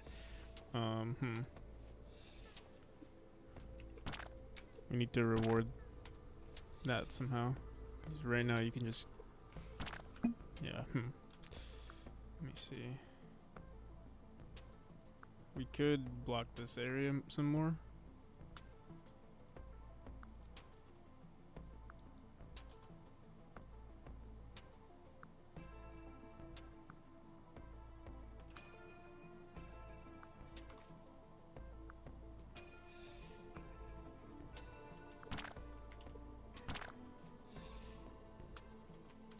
But you can still do that. Okay. Not as genius as I thought it would be. I've had this problem before. How do we make it work?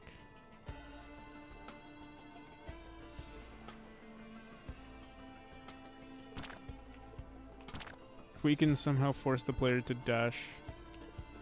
Can they... Wait, let me see. Can they reach this?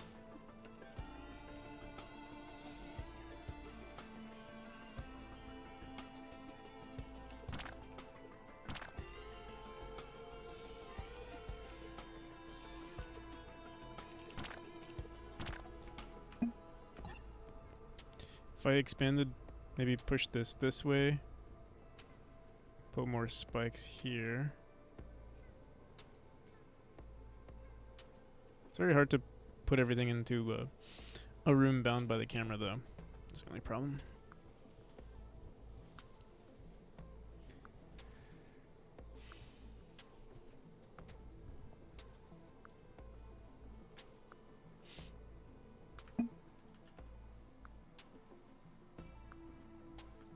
And it's supposed to be a relatively simple room.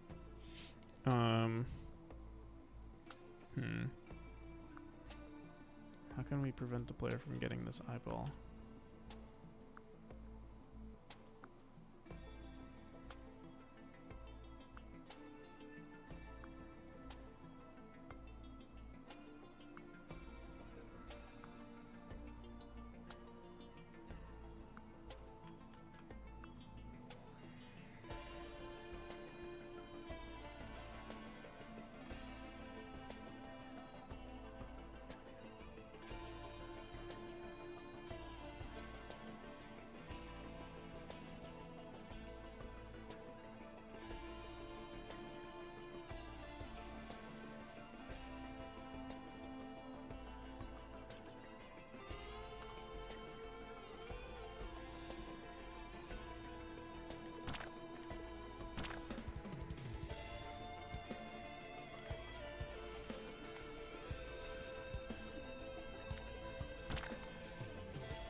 How do you reward a left dash?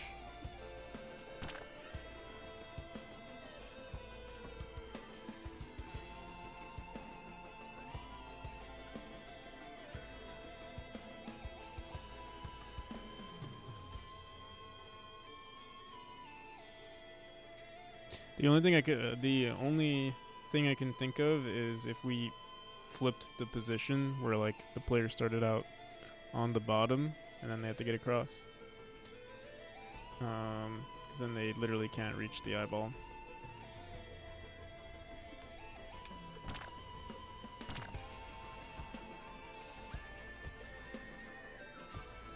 I feel like there's no other way.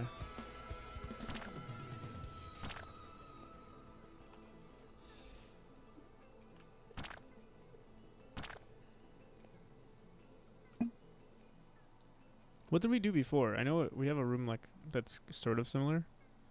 Right here. I guess the distance is just so great.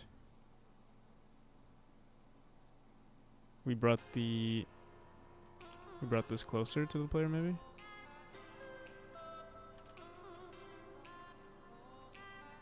But it was a horizontal dash that was required, not a vertical. I guess that's the problem. If it's too low, the player can just dash across and reach it. But if we do this... But then this is just a repeat of the last room. Let me see.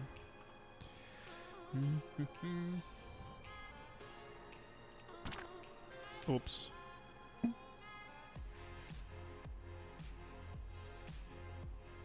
Hey, this room has the broken tiles, but I think it was broken. We just didn't notice it. Which room was this originally? This was based on 199, I believe. It's room 199. Yeah. Okay.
Yeah, another easy solution is, since we want the room to be relatively small, if I just keep putting spikes here, we could bring this out further. I think we want to, actually. Like right here. Not entirely sure what our dash distance is. Let me see. Should be like this.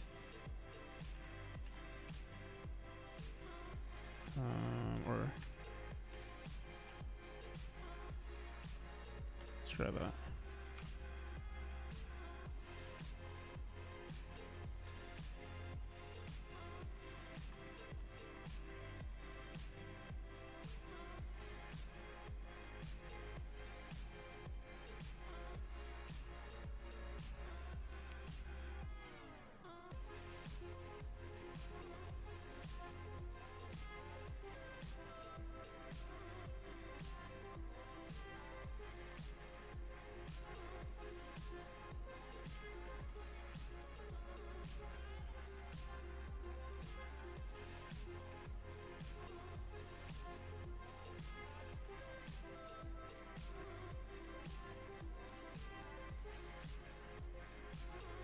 Again, we have to make sure we're not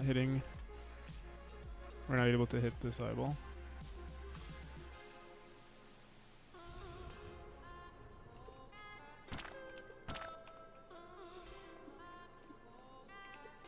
Which we still can. Let's see. But what's our max distance?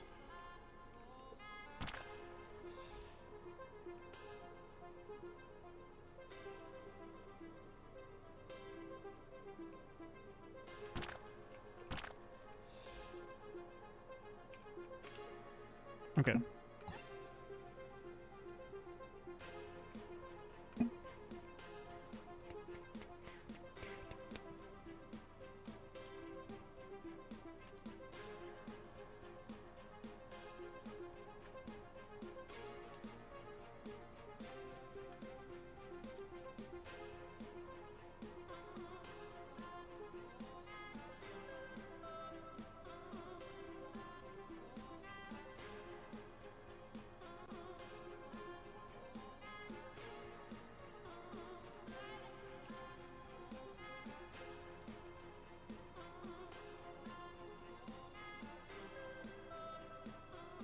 What the?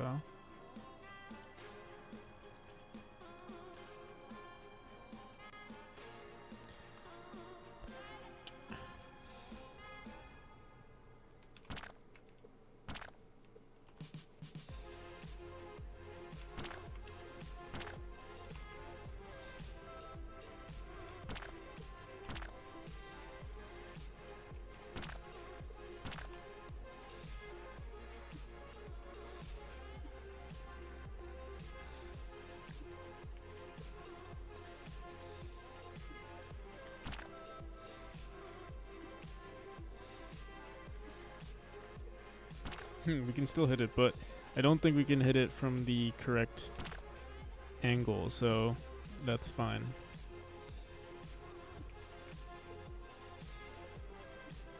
I'm trying my best to, like, try to reach it. Yeah, it's impossible. Oh, it might be impossible to hit it from here. Just barely. Might want to move this one closer. We can probably lower this by a few tiles. Or just force the player to jump closer.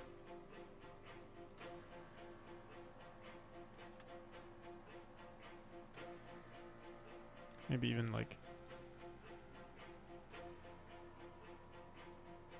force them to start their jump early so they can't. Oh, yeah, no, it's kind of bad. Let's try that.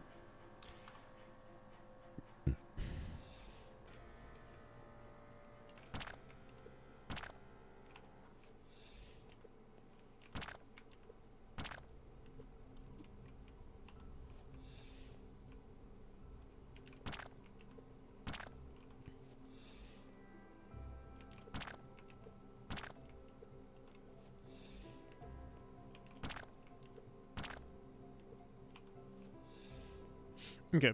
I mean, we got the. I guess we got the beginning part good. But we still need maybe like one more eyeball. We'll put it right here, maybe.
What the hell?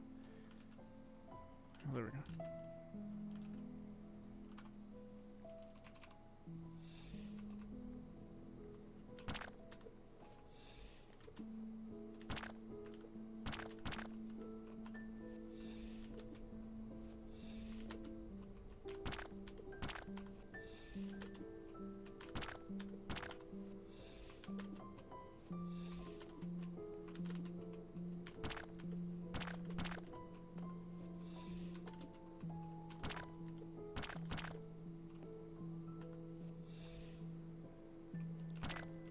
Oh, I just realized you could just do that.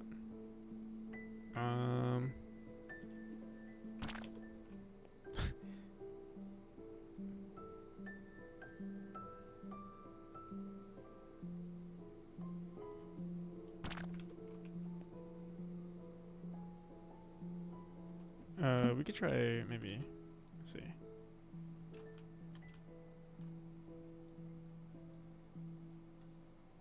Oh yeah, we could just do that. Just block their path.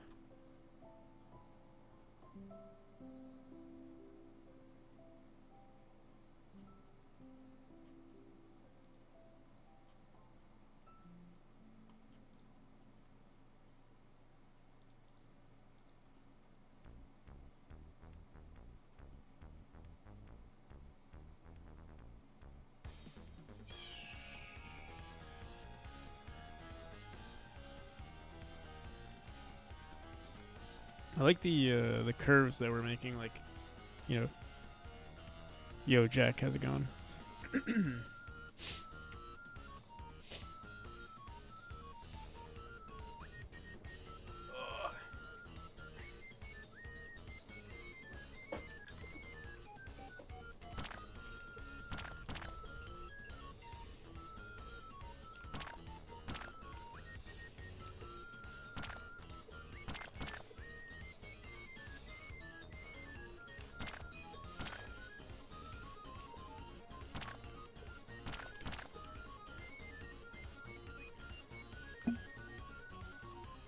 Quick workout, nice.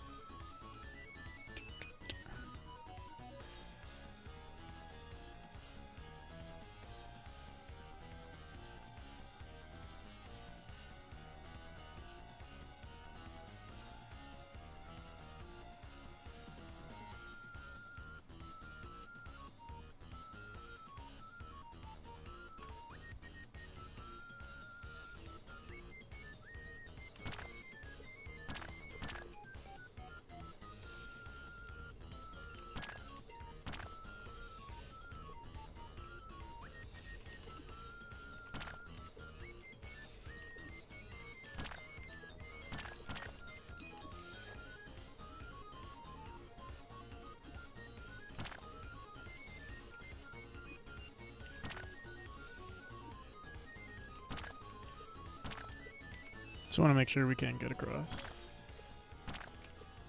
We can. You know, I mean, I could leave it that way. Or we can... Or I cannot. Let's try that.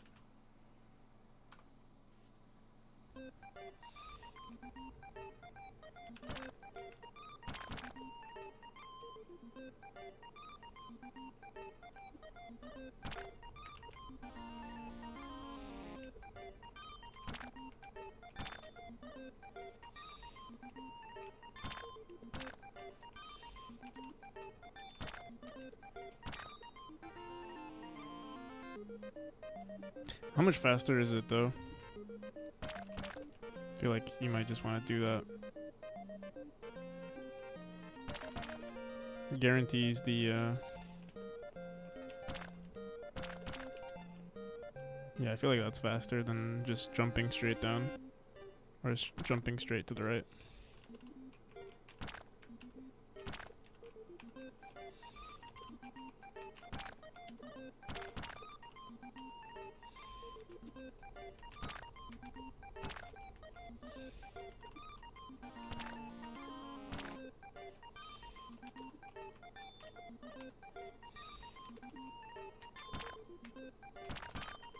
Okay.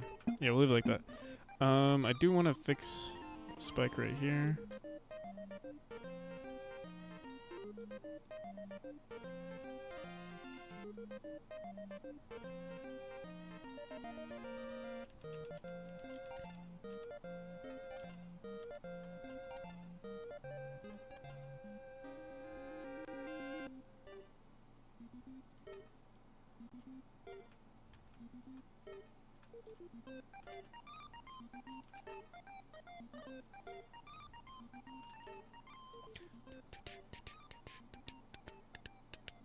Okay.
What the hell?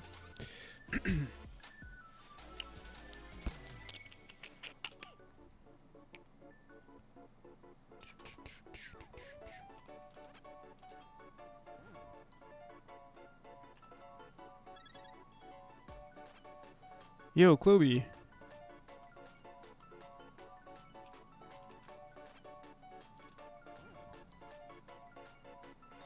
It has been a minute. How you been? Looks wild. You like it? Thank you. Yeah, it's a little different from the other chapters in the game. A lot darker, a lot more bloody.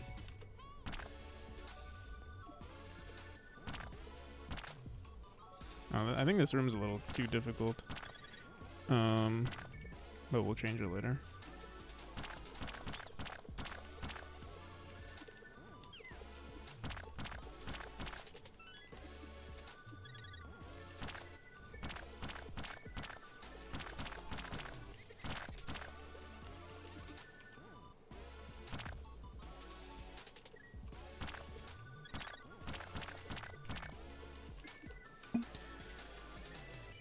Still cannot complete one level on my game.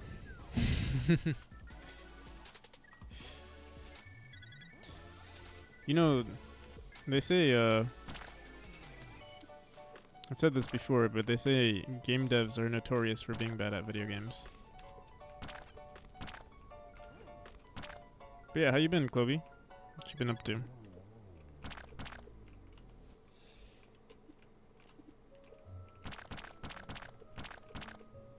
Oh my god.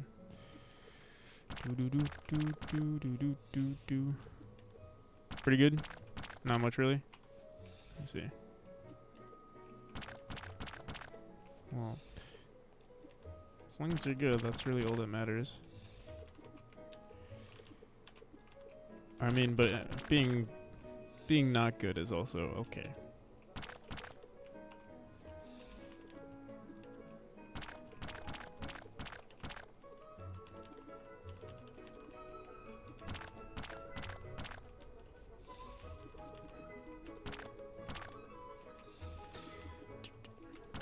Alright, I'm really liking these levels.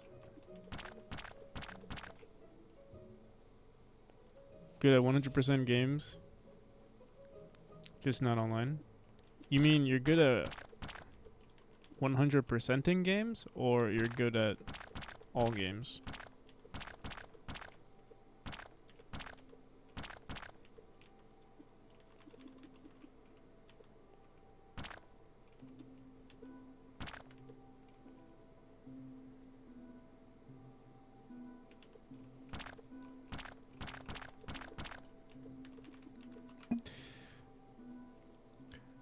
I'm really happy with these rooms.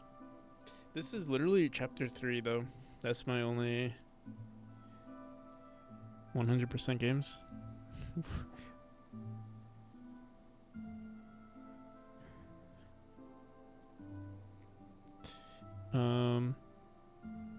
The only issue is that it's very similar to chapter 4, at least in its current state. But I guess what I could do is, once we start adding enemies, chapter 3 basically will prepare the player for chapter 4. Or maybe we'll I'm trying to think, we have chapters,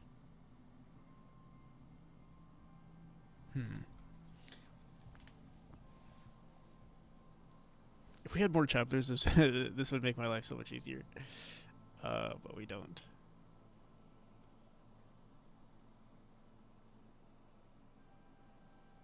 Used to be an achievement hunter. I don't think I've ever 100%ed a game. Actually, maybe I have. Let me see. But it's probably like 1 or 2 games. How do you even see where your achievements are? Badges? Content? Games? Perfect games. Ready or not. Yeah, 100% it ready or not. It was pretty easy actually. Actually, no, it's pretty difficult.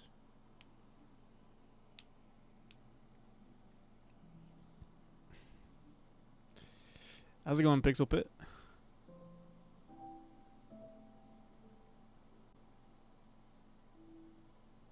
The easiest game is Walking Dead. I did play that, but I didn't.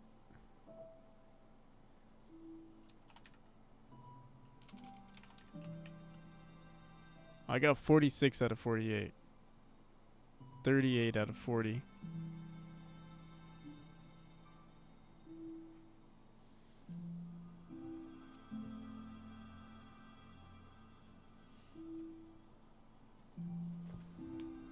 I wonder what I missed.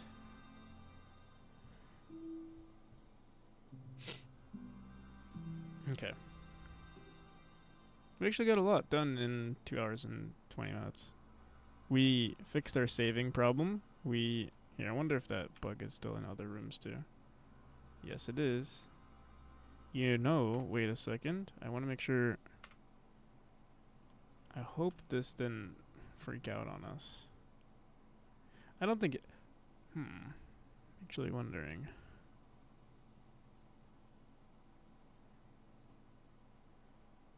Yeah, let's see. No, it didn't happen in our auto tile background, so I don't think it'll happen anywhere else.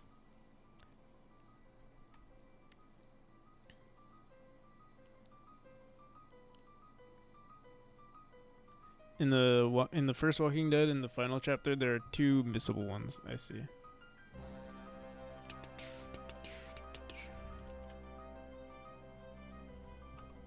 Yeah, welcome Pixel Pit. I assume you do pixel art, considering your name.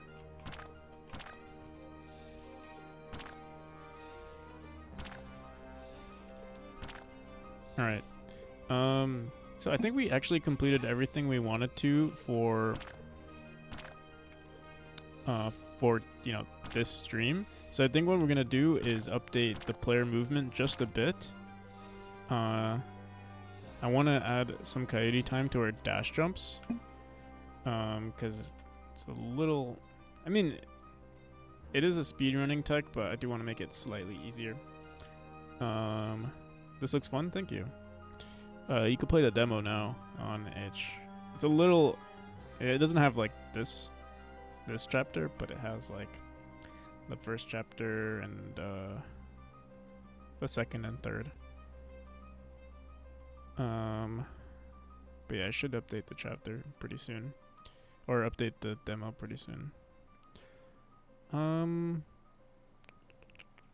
Yeah, let's update the eyeball, because this room is very challenging. I'm not even sure how we're gonna calculate the what engine is this? This is Godot. Godot. Spell pronounced Godot, spelled Godot.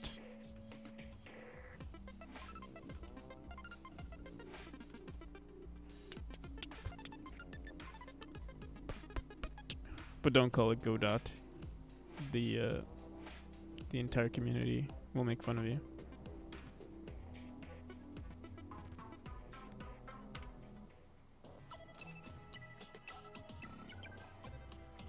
Godot.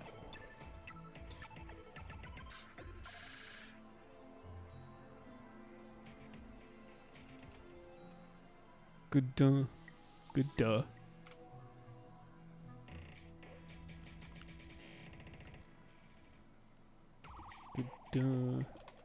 All right. What the hell is it? Wait, what the hell? Did I see that correctly? Oh yeah, we did have decor. Remember I did this. What do you think is the minimum someone needs to practice game design?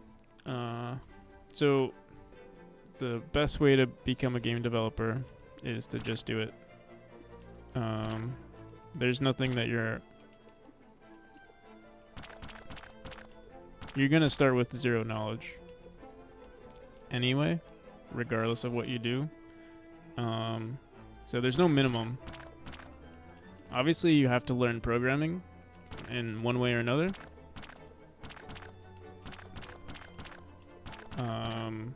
But yeah, that would be maybe that would be the first step.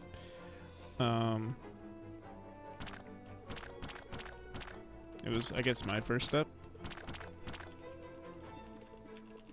If you're more into maybe game design compared to game development, I mean, yeah, like, yeah, there's a slight difference, I guess you could say, like, if we're being technical, because game design is literally like, you know, the structure of the game, whereas game development is the process of making the game. And yeah, I wouldn't say like I started out having 0 knowledge about game design. I kind of just tried to make a game, or like I tried to replicate a game that already exists. So like, you know, I made my first game in Godot was a roguelike. A simple roguelike, not like actual, you know, turn-based roguelike, not a Binding of Isaac clone or something like that.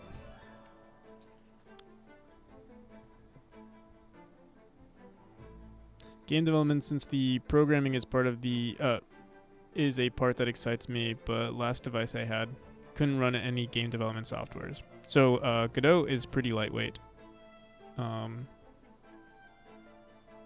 You can probably, depending on your I know there's like this post that's been getting relatively popular, or this poster on Reddit that's been getting pretty popular on r/Godot. That's like they have like a old Toshiba, like 2009 Toshiba laptop or something like that, and they're doing some pretty cool stuff. Or like the game looks like, yeah, it looks pretty good. So yeah, it's pretty lightweight, and it's Godot at least is like optimal for 2D games. So more than likely you can run it. I know someone who tried, or who has ran it on a Raspberry Pi, but I don't know how well their experience was with it. I have a Raspberry Pi somewhere. I should reconnect it. Oh, whoops.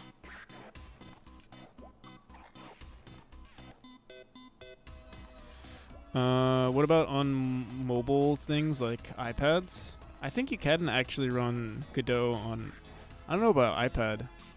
Maybe. Maybe someone made an iPad version or an iOS version.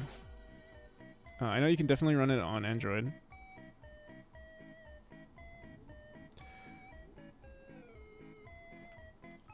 Can you...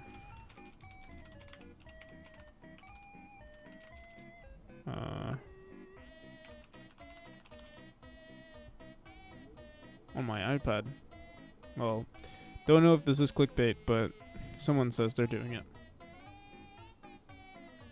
Howdy, final day of trash internet. I shall return to the evening stream. Farewell. See ya, Octo. Peace.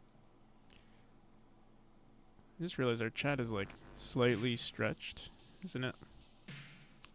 Slightly stretched. See that? Should be good now. Farewell.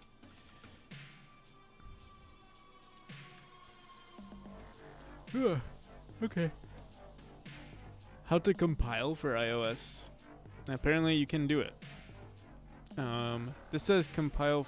Yeah, how to compile Godot. So there is. Oh, this is by. I don't really know this YouTuber, but I've seen them around. Actually, I'm subscribed to them. Modules as well as reduce the overall size. They're saying they can do it. Finished? We'll go So. ahead. They don't seem to be. I don't think they do videos anymore, though. Yeah.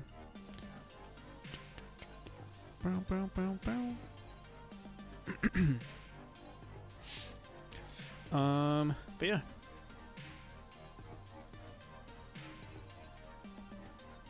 You gotta fix your Android tablet, yeah. That's also an option. What did I want to do? Let's go here.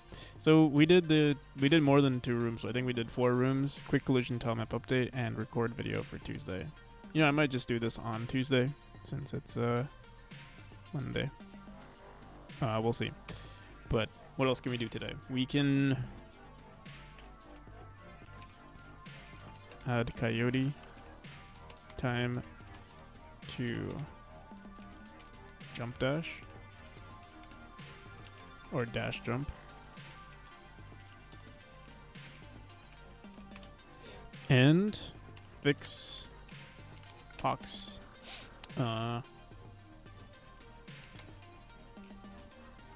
eyeball bounces. Grass? Oh no.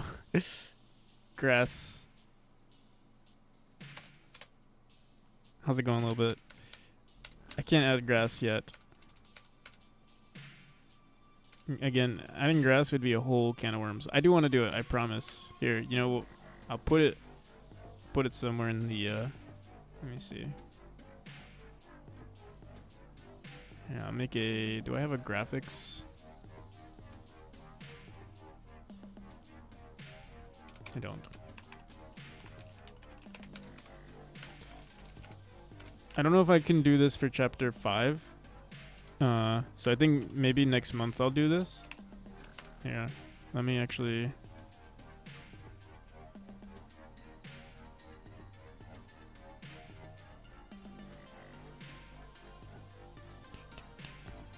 call this Um,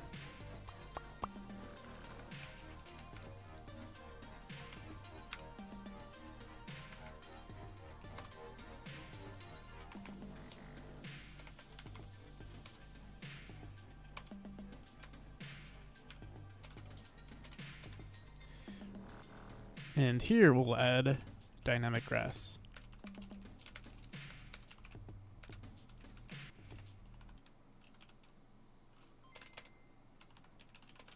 Or maybe a shader, we'll see. Yeah, we do have grass in the game. It's just not... It's just not animated.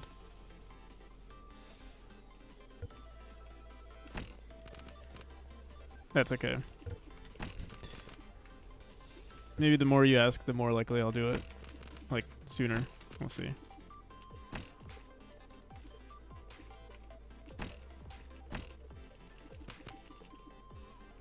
There is grass, but Lilbit's talking about actual like animated grass, ones that like move around when you walk into it.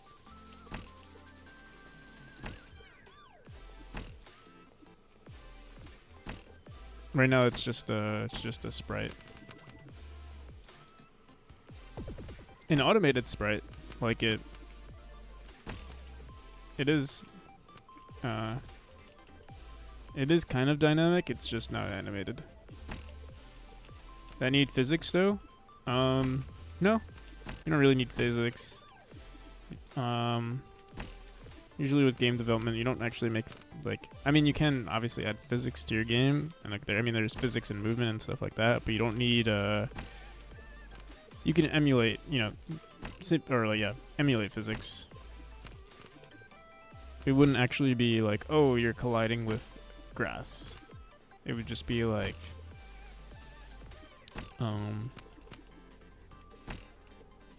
oh, we realize we're next to grass, or we realize we're colliding with grass. Let's play an animation. Check which direction the player came from, and then animate the grass in the opposite direction.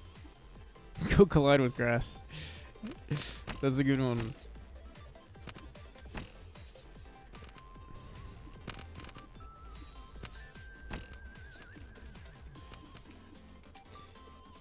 Go area 2D. Send some collision signals with grass.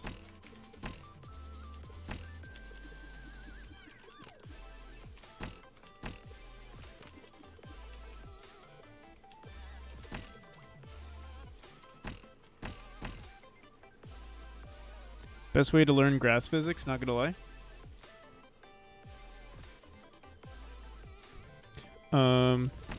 So yeah, you can do, there's some other things, like you can actually have the grass, you could do physics with the grass. The thing is, my grass only has the largest piece of like vegetation in my game is 16 by 16, and like that's the largest sprite size, but it's not even that large. It's like maybe 8 by 8. So yeah. You don't really need to like make it too intricate, but you can.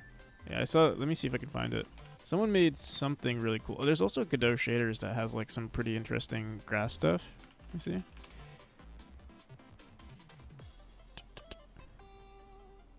I've seen this a bunch of times, but this is 3D stuff out here. There's stuff like this.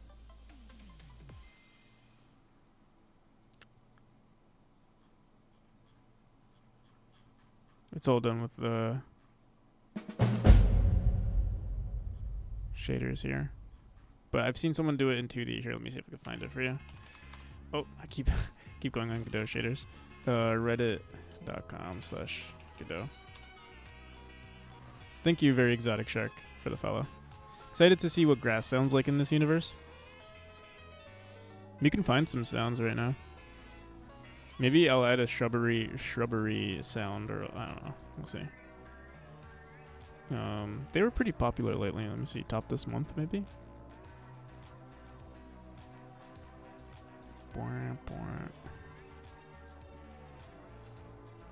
Hey, look, that's me.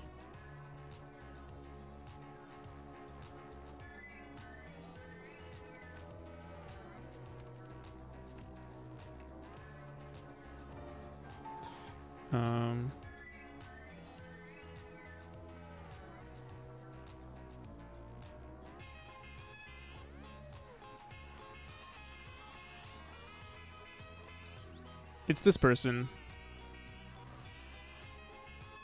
Is it? Yeah, this person. So you can see they made some grass here. Let me see if I can find a better.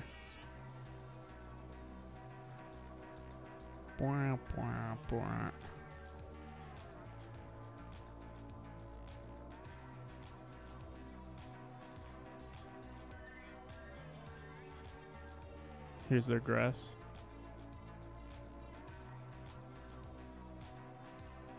My grass is a little funky. I wouldn't make it like this dynamic. Seems like I'm not entirely sure what they're doing with their grass, but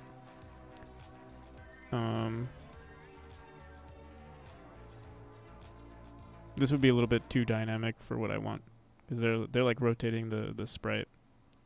I probably would do something very simple.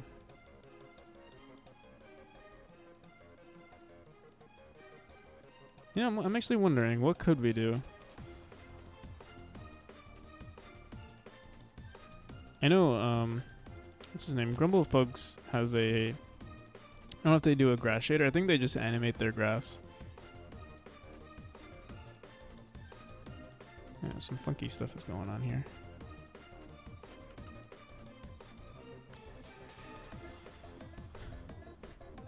Is it possible for someone to add a 1 out of 1,000 chance for the noise you are hitting grass to be bass boosted, while the other 999 times it sounds normal? Yeah, of course. That is totally something that you can do. Do do do do do do do do do do do. This person does some pretty crazy stuff, though. I'm actually surprised. They like work on 20 different projects.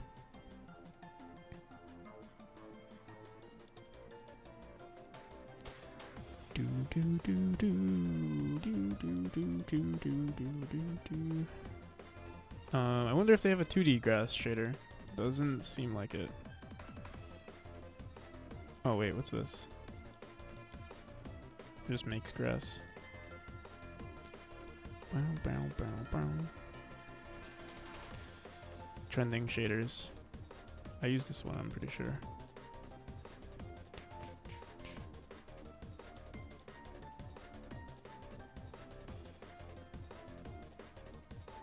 Ooh.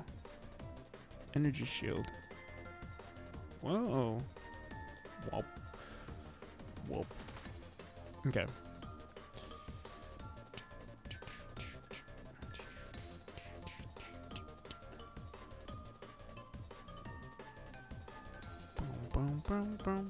Is creating a shader yourself programming or design, or is it both?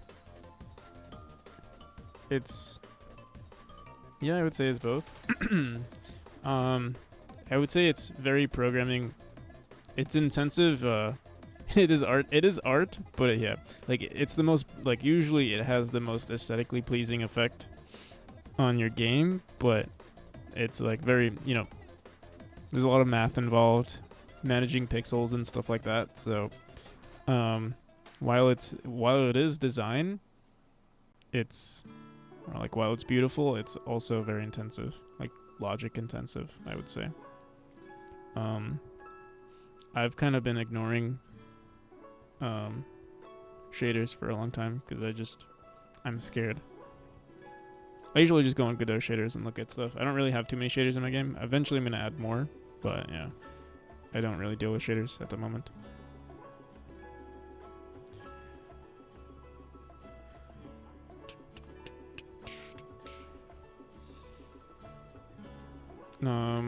Not even sure what I do. Oh yeah, like my death animation is a shader.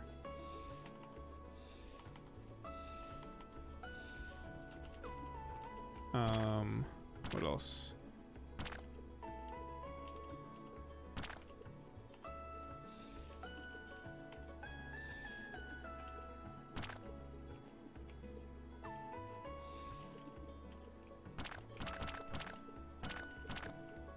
trying to think what else we put. There aren't too many shaders in the game. I do some stuff with the with chapter 5, but it's relatively simple with the space shader. What about the eye death animations? So yeah, all of that kind of stuff is done via code. Actually, well, the benefit of using an engine is that like a lot of things can be done for you. For example, there's a node in Godot called an animation player. So like you can see I set a bunch of parameters of this object. So the first thing that plays when the player when the eyeball dies is it turns white, and then it goes back to its normal state, and then we start fading it away. And that's literally all it is. And this is all done just here. Like there was no coding involved. Well, there's no coding involved in the animation. Same with like the idle state. Like this is literally all that plays. But like switching between, let's say we hit the player and we want to play the death animation. So if you look at, activate, whenever the player collides with the eyeball, we say, play the death animation. And then, then we do a bunch of other stuff. But the eyes themselves are custom made. The eyes themselves are made. So I didn't make them, but they were made by an artist. Like they were drawn.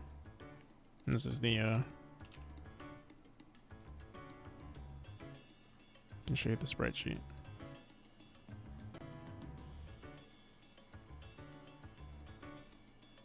So yeah, someone drew this.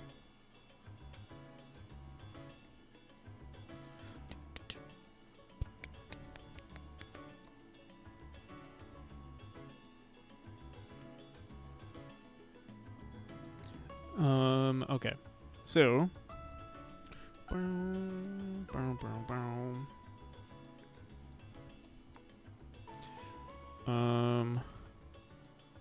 so yeah, let's work on the player let's work on the thresholds of the eyeball. Any thoughts on asset packs? The majority of my game is made from asset packs that I've bought. I do most of the time I buy asset packs and then I edit them. So like for instance, I'm not good at animating. So like for instance, this one was free actually. And what I did was I just added an outline because that's the consistency I have in my game. Like everything has an outline for the most part. That's really all I did. I don't really do animations, and if I were to get more animations, I would commission them. Stuff like, you can see, I'll show you right now. I'm really good with like, it's easy to say, oh yeah, I'm good with tile maps. Like I can edit tile maps and stuff. That's one thing that I do a lot of, but I also, like I'll find, for instance, see this is an asset pack. This is an asset pack. Usually what I do is I go through the asset packs. I don't like just copy it. Usually what I do is I grab certain elements. I have this other tool called Tile Setter that helps me like create full tile maps that we'll later import into the game. Also, how's it going, Jimmy? So yeah, there's a lot of tools that you can use to make your game dev experience easier. This one's really good, Tile Setter. I love it. What if the game becomes famous, though? Would you change the art then? So, if the game becomes famous, then the art was good enough, right? I think if the game became famous, I would still update the game, and if that means adding art, I would add art. But I feel like I would keep the art the way it is and add more content. And the new content would have new art, but the old content would still have the same art. I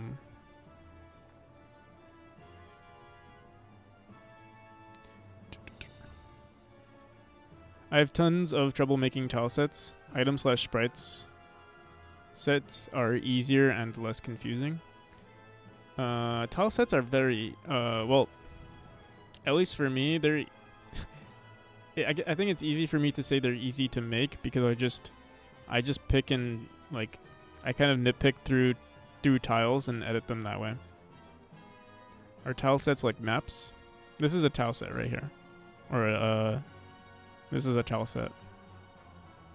This is every combination of tiles that you can make. So if you look here. Oh well, that didn't go as expected. There we go. So I'm using this tile set right here to make, let's say I want to make a square. Everything just automatically gets done for me. And then everything just seems, seamless. So it's like a guideline. A set of rules for the editor to follow. You can use any of these, so I can do this.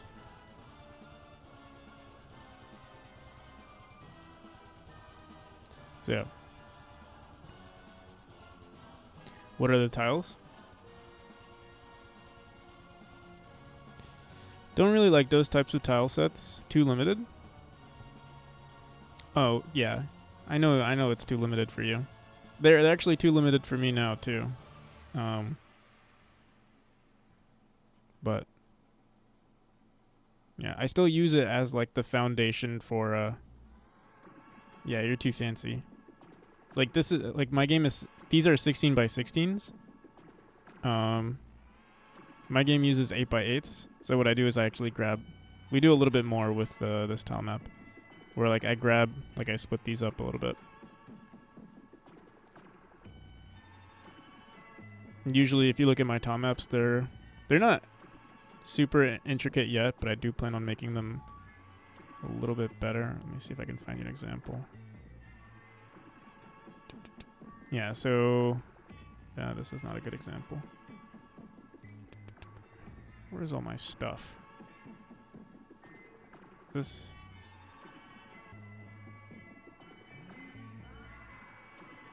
Oh, right here. So like, this is. Each of my tiles are 8 by 8s, but then we grab like, we'll create more rules for like adding more in between. You see, Celeste is 12 by 12, totally different.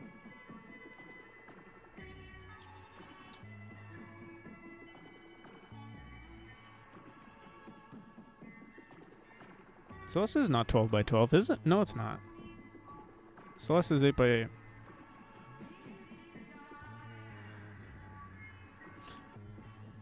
So yeah. Well, okay, so 8 by 8 is my smallest unit of measurement in the game. Or like smallest tile. Celeste is not 8 by... Is it really not 8 by... You're lying to me.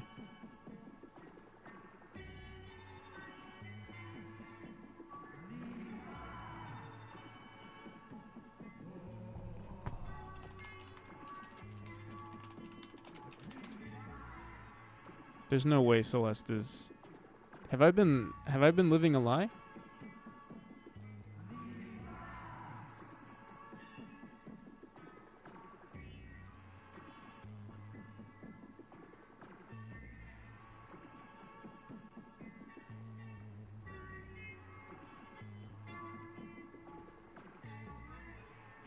One, 2, 3, 4, 5, 6, 7, 8.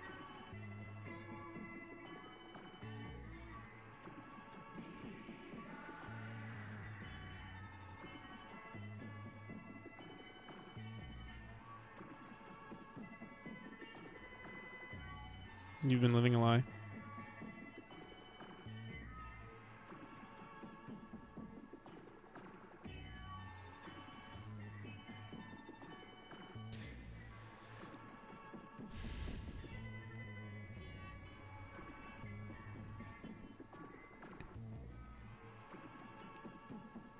It would have been cool.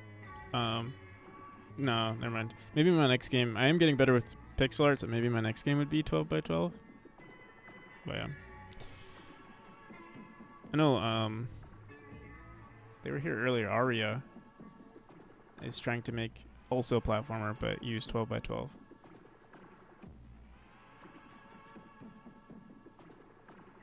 You settled on 12 by 12 for your game? It's a good compromise between 8 by 8 and 16 by 16. Yeah. Well, the thing that's nice about 8 by 8 is that you can still use 16 by 16 textures, just like whenever you want, if it's like an appropriate area, like this, for instance. I mean, it's not really like this could have been a 16 by 16 tile.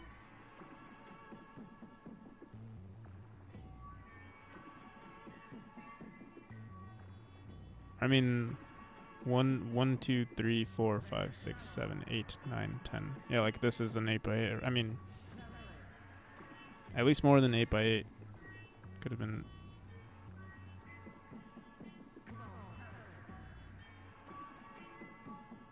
Could have been anything though.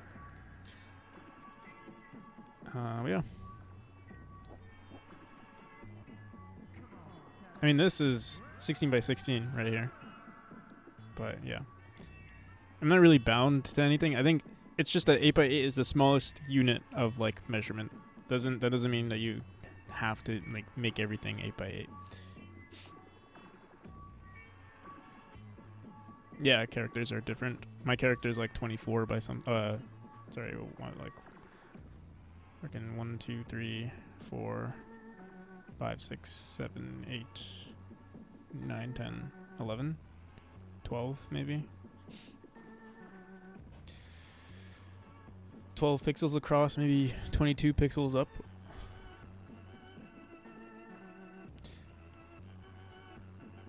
Noted 16 by 16 is what I use to make my packs. Don't know games. Didn't know games use 8 by 8. Yeah. I mean, I use a lot of packs that I buy are 16 by 16. For instance, I mean, one of my favorite packs are 16 by 16.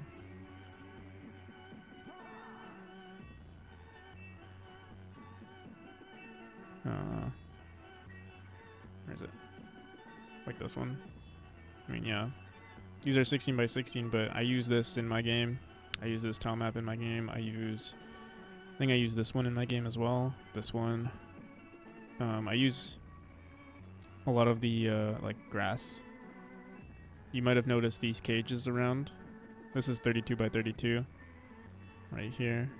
16 by 32. 16 by 32. Yeah, whatever fits.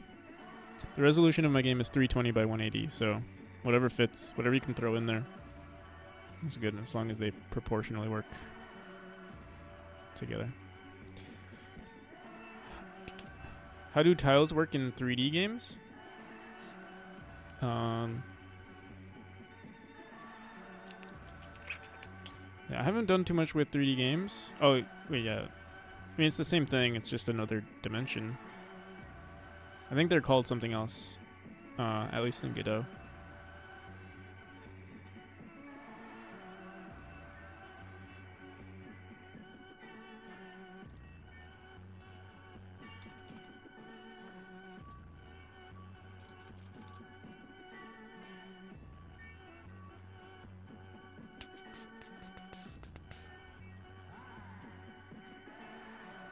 Grid map? Are they called grid maps?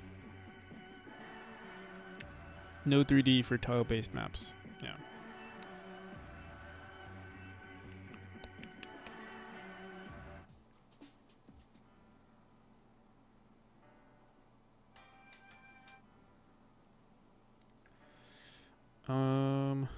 Okay. So let's go into our player. We also have to refactor how we bounce the player. I think I've been ignoring that for a while. Let's look at our player real quick. Let me get some socks.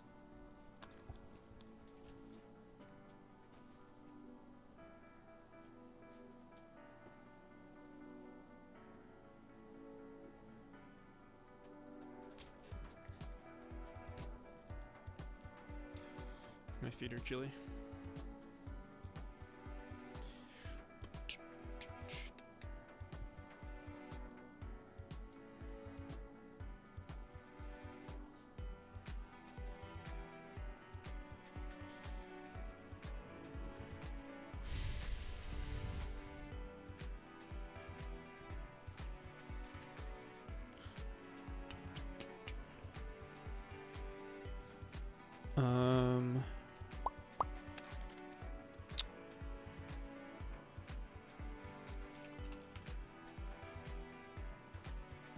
So yeah, we've been matching every bounce. Okay, so on eyeballs, we say if the direction to self is greater than 0.8, we bounce the player up. So if the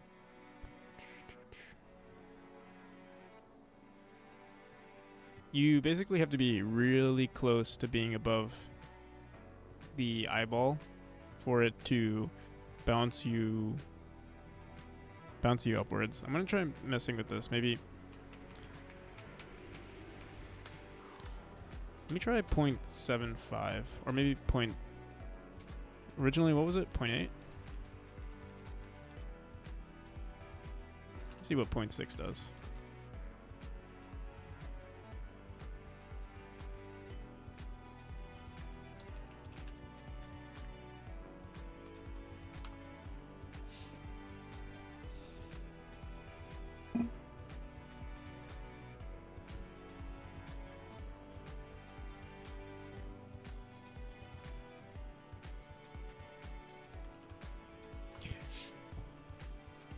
Sekuras, are you working on your game currently?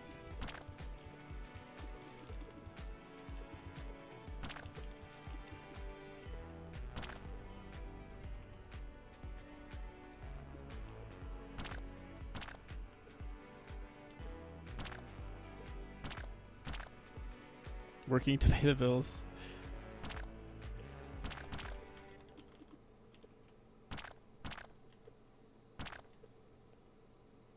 A little later on your game, okay.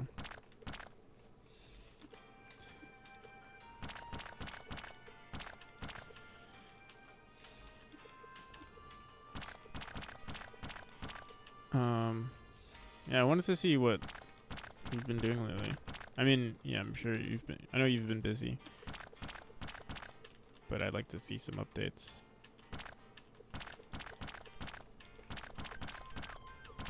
Something feels better, but I thought I made the so we said it's 0.6, but something about it makes it.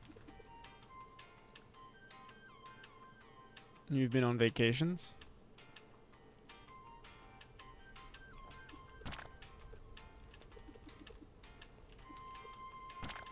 Let me see.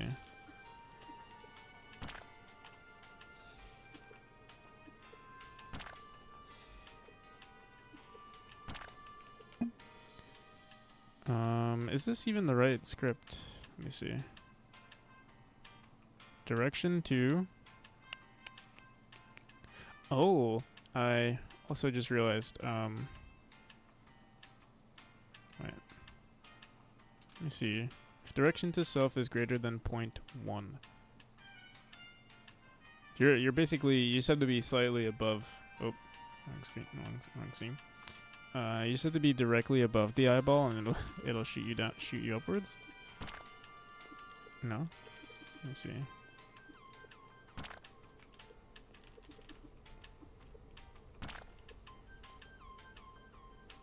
Maybe that should be the case. Like you usually want to bounce below it.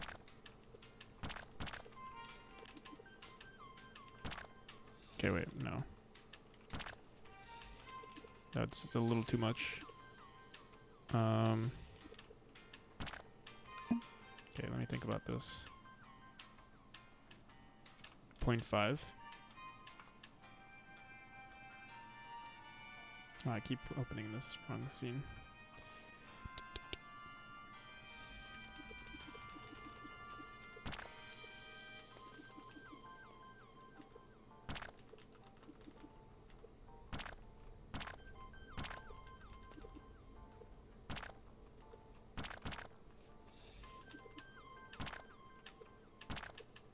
Oh, what though?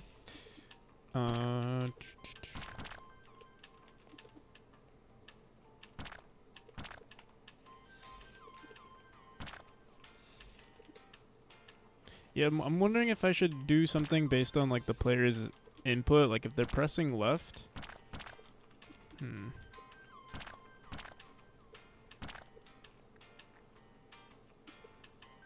There needs to be more consistency with which direction we're going.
Oh my god.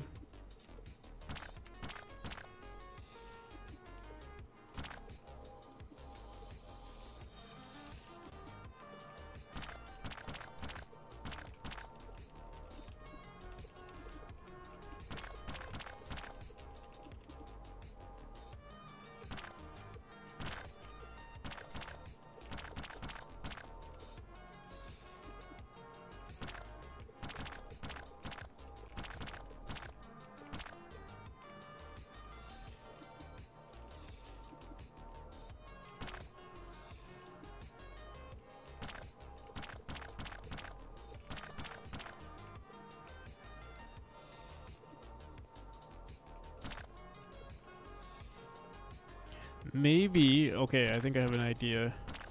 If the player's in the dash state, I think that's what we can use to help influence which direction we go. Because if they're dashing to the left, that means they're more than likely trying to bounce, you know, front, like, or maybe all left bounces. Like, if they dash from the right, you know, they get forced to bounce to the left. Or if they bounce, so we can have some, like, generic responses here. It's like, this will be like this, but we'll match what state the player is in. So if they're in the, like, this will be their normal state, but if they're in the dash state, then the bounce direction is going to be equal to, you know, dash direction times -1.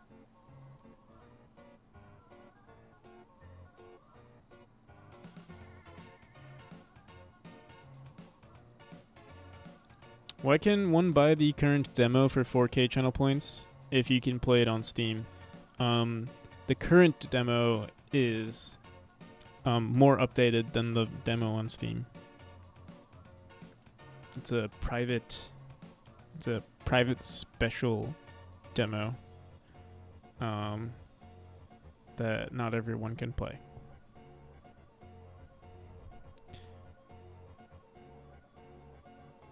Only for cool, yes, exactly.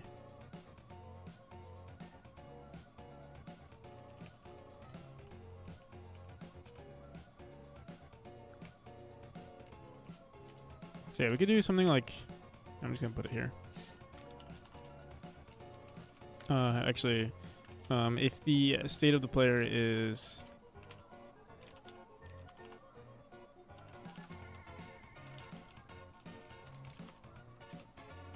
state, oh wait, no, this is gonna be previous state. Previous state is equal to states.dash.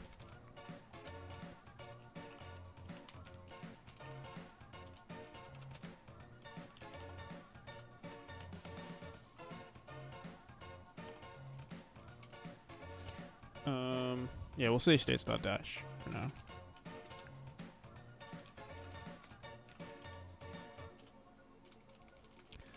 If our previous state is equal to states.dash,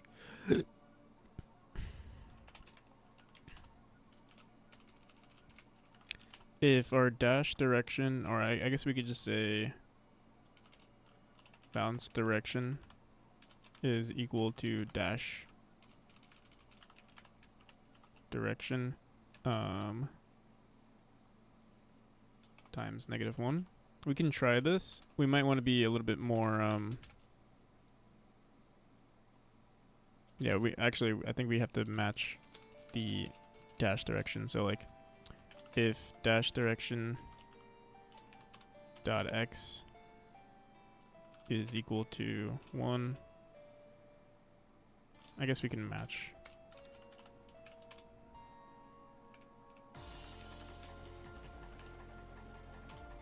Actually, no. Yeah, I guess we could. So if dash direction, yeah, let's do this. Vector 2 dot right, because it might be different for like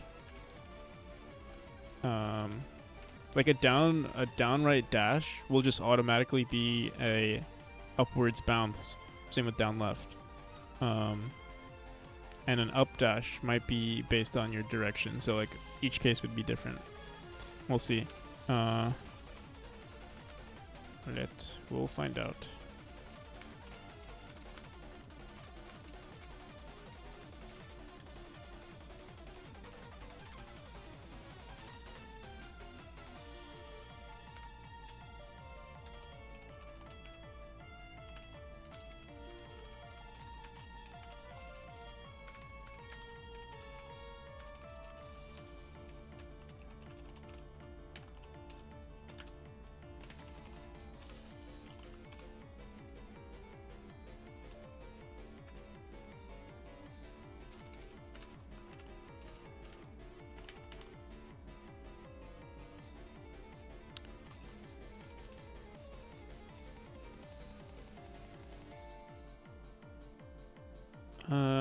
really have to worry about vector 2 dot down. We just have to check on the y-axis.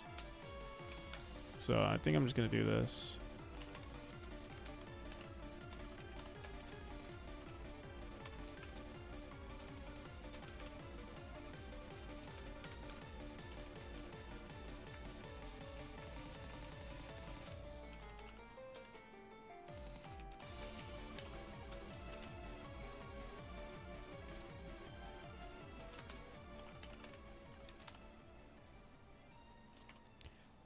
Because on the y-axis, we're just going to check if it's negative. It doesn't really matter if you're left or right. If lf dash direction dot y is less than -1, or is less than or equal to, or just is equal to -1, or sorry, is equal to 1. Let's do this. Dash, or sorry, 2 dot down dot y. Bounce direction.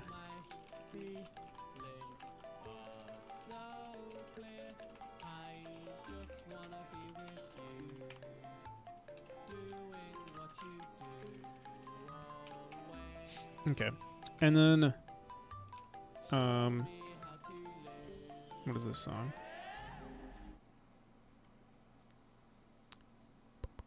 For if it's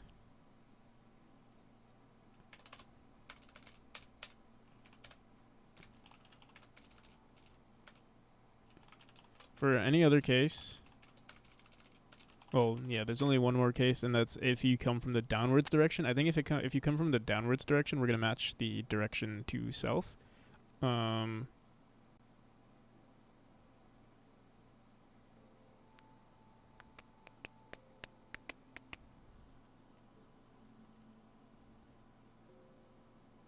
So should I bounce direction? Let's just pass this for now. I'm also wondering if I should just make there's a spring bounce. Wonder if I should make like a bounce direction function, or like eyeball bounce function to handle all of these cases.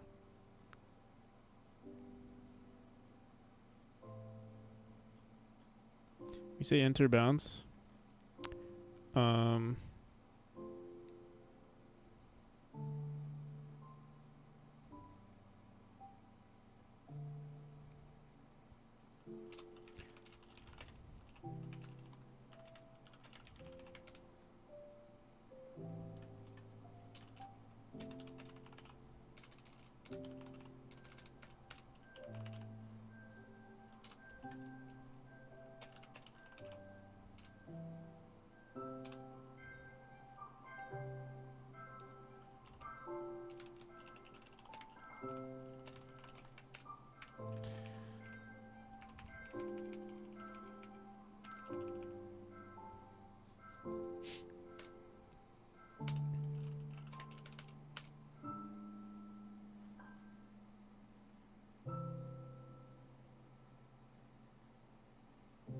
So we can match the bounce direction. I think that's what. Oh, yeah, we could do that.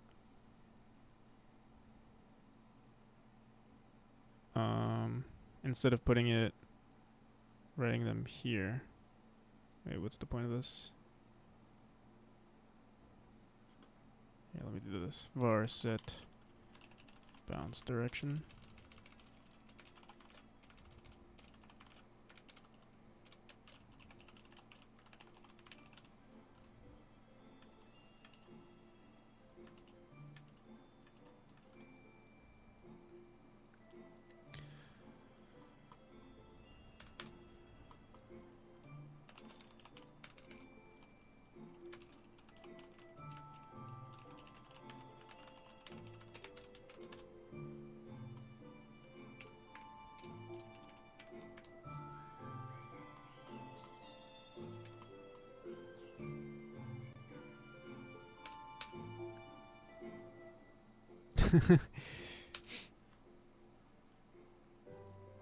I do sleep. What's your time zone? Everything will make sense once we figure out each other's time zones.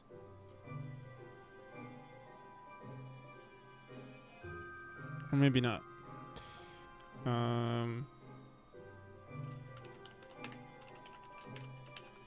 Do I have to match? Yeah, let's do match bounce direction. And this is where we'll put all these other. So, vector 2 dot right.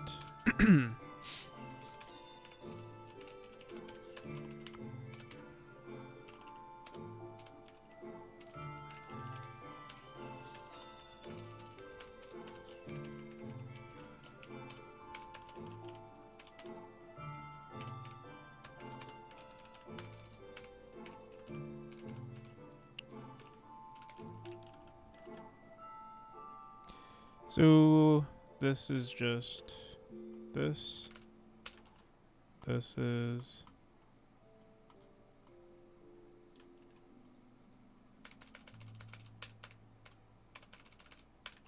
this.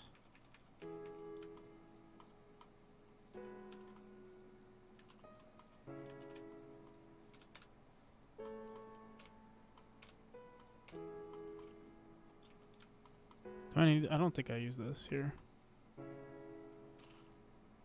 Oh, we do. Okay, I'll put this. Did we skip something? Why is this all the way down here? Current dash color.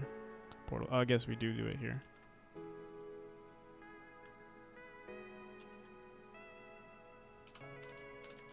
Okay.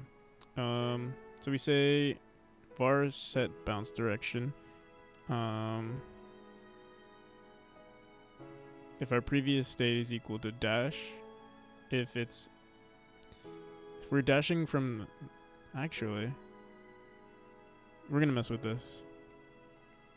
But if it's a right dash, we dash to the left, or we say bounce to the left. If we dash to the left, we say bounce to the right. If we dash downwards, or if our dash direction is downwards, we bounce up. And then if we haven't set a bounce direction, so if we dashed upwards, we grab the directions of the player, so it's either going to bounce to the left or the right, most likely.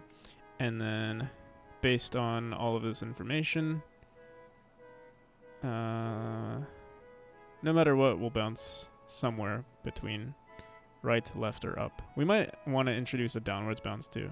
There's no harm in it.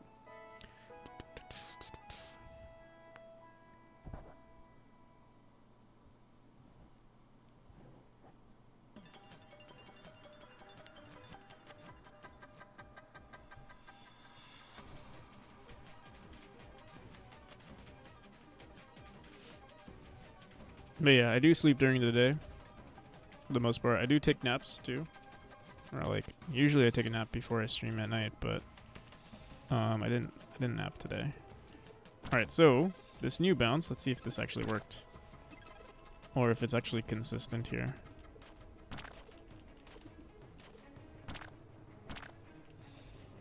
So with this, I think it's more likely maybe that we bounce upwards, or yeah, I think we're more likely gonna bounce upwards. But if we dash into an eye,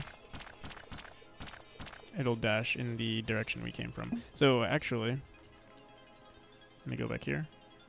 I'm going to say, what the hell is this? Oh, Empress of Light. I remember fighting Empress. That song is kind of trippy. I'm trying to think, because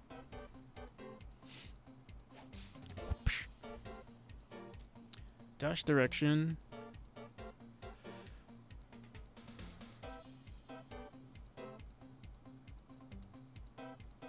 So we can say if dash direction dot x is equal to vector 2 dot right. So no matter what, if you do a right or left dash, this will override. I think maybe we'll put this one first. So if you do a downwards dash, no matter what, you'll dash upwards? No. I'm not sure which one we wanna prioritize.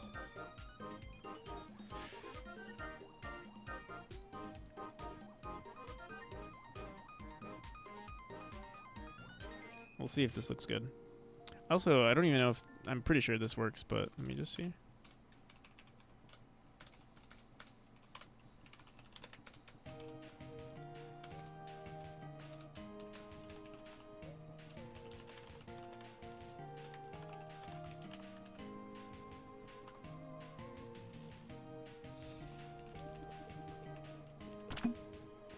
Yeah, okay.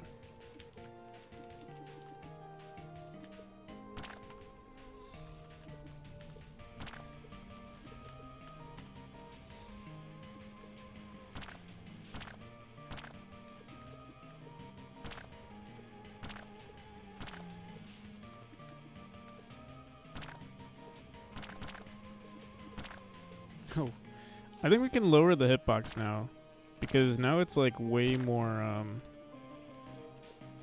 responsive. If you dash into it, you're going to go in the direction that you wanted to dash, or like in the opposite direction. So yeah, there's more feedback, or yeah, more responsive.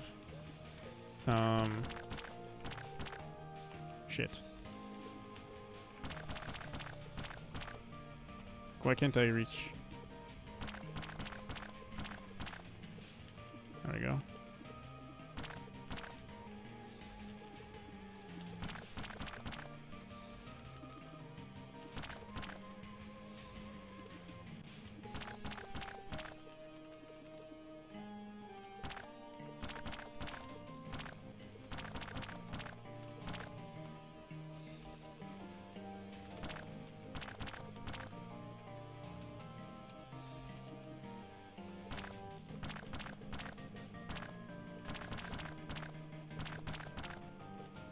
Yeah, it's pretty good. It might feel a little unresponsive with like dash directions. Oh wait, you can't even get... Oh shit, wait. Can I even get across now?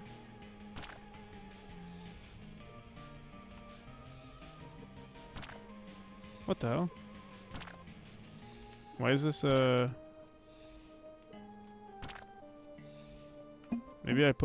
maybe I edited that room and never actually play tested it because that spike is too difficult.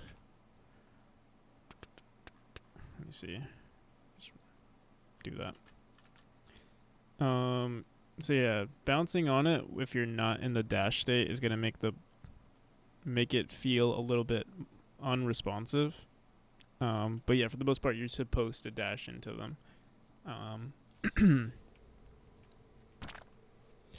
Let me see something. What if you dash downwards? Oh, right. If you... Oh, what the hell? Oh, okay. So, a downwards dash right now at the moment. I wonder if we want to add, like, an extra edge case. Or, like, determining the direction to the player based on their dash. Sorry, if they're in the dash state, maybe there will be a threshold of like what the direction to it is, like maybe by half of what it normally is. What I mean by that is like, you know, right here we're checking, oh, if the direction to the player is like 75% above the player, maybe we'll change that to 35%. 70% above the eyeball. Or wait, direction to self. Greater than 0.7. Forgot which one's more responsive, 0.1 or 0.3 or 0.7. We'll figure that out.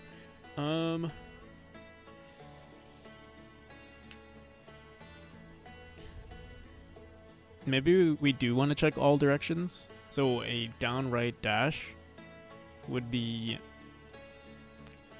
Yeah, it really depends on the direction to the player. To the eyeball, because like if you're doing a downwards dash, like if you're right on an eyeball and you do a downright dash, it should force you to the right, even if you're doing a downright dash, because then it would force you to go up, which doesn't make sense. So I'm gonna be right back. I'm gonna go pee, and then we'll We'll probably like maybe make a custom function for this, because I think there's a lot of information that will go into this. Be right back.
Okay.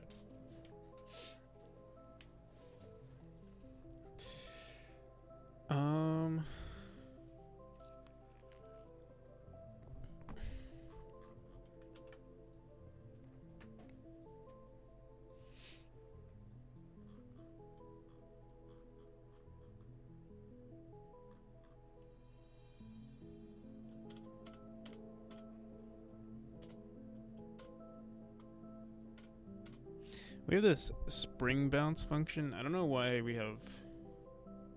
I feel like we could throw all of this in the same thing, because like spring velocity times 2. That's literally what we're doing here. Here, I'll try to make a all-in... wait, let me think about this. This is matching the bounce direction of the object. I'm going to leave it the way it is for now. But we're going to do a func eyeball bounce. Or, this is not only for eyeballs. Or maybe it is. Yeah, it is. Yeah,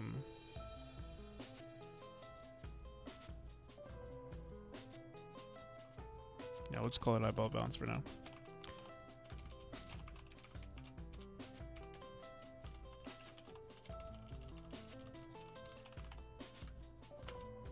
Oh my god, can I spell?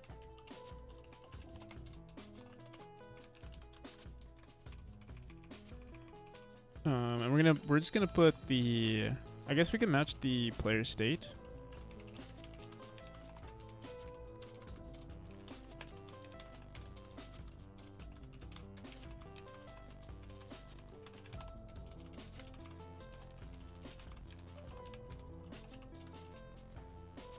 Oh wait, no, not state, because there's only 2 states that we're worried about, the dash state and the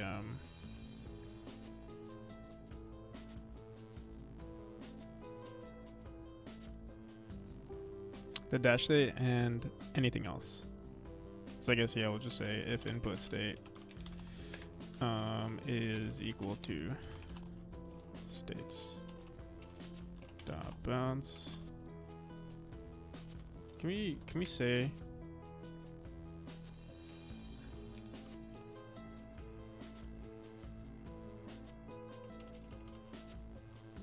is there any way to grab your enum Ask it. Say it's an enum. Doesn't seem like it. Yeah, I'm just gonna do this. Previous state.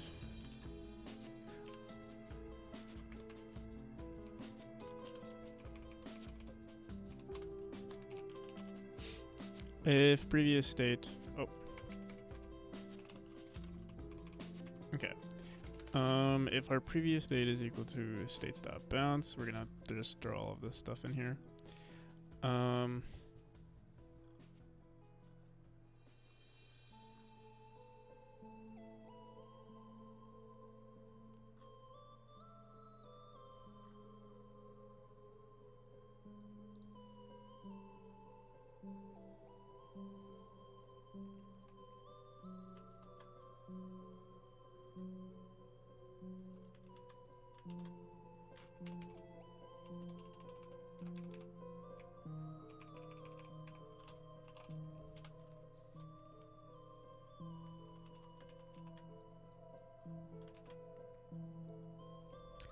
Direction to self is equal to node.global position. Oh, we save the node.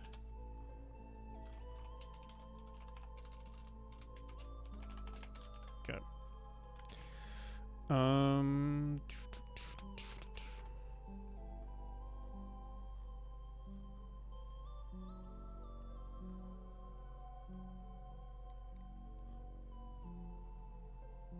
Okay, so if our previous state was equal to states.dash, we still want to check the direction to the player, but it's going to be...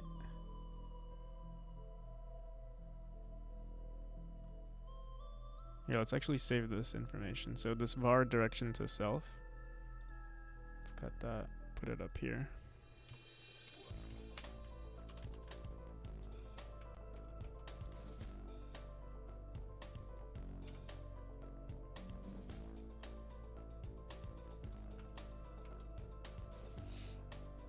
Okay.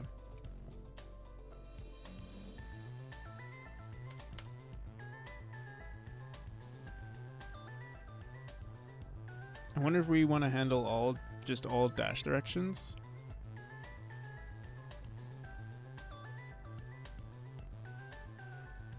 What do we want to handle first? The direction to the player or the dash?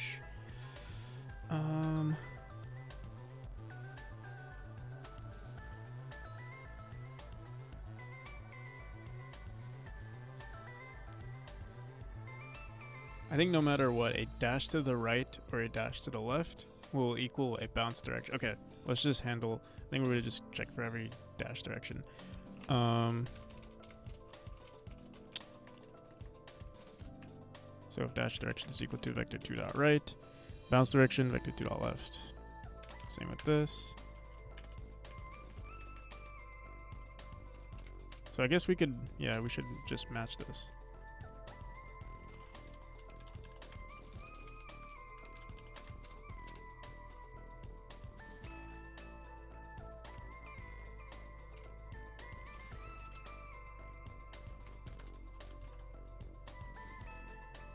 Vector 2 dot down will be vector 2 dot up. I think we're gonna do a vector 2 dot up will be a vector 2 dot down. Actually, it depends on the direction as well, but we'll put it here because I'd like to handle it. Vector 2 dot down. Oh, vector 2 dot up. Bounce. So we're gonna... Here, I'm gonna pass this for now. I think what I'm gonna do is like handle... Or you know what? Let's just do set bounce direction will be equal to false here. And depending on their direction, it'll mess with like if you bounce to the left or the right. Bounce direction. I mean, it's already equal to false, so we can just... I'll just say false, just for the sake of it. And then we want to handle all other directions, so vector 2 1 1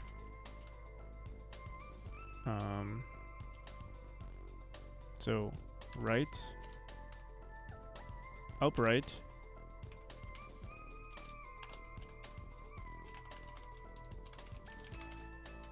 vector 2, 1, 1 is down right.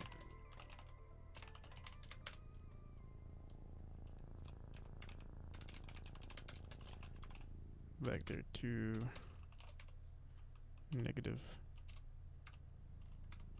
1, negative 1 is left, up left, and vector 2, negative 1, 1,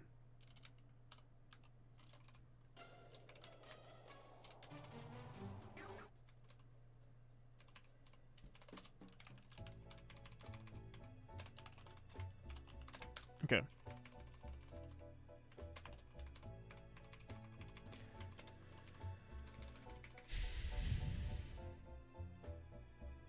Down right, or sorry, upright, usually is going to be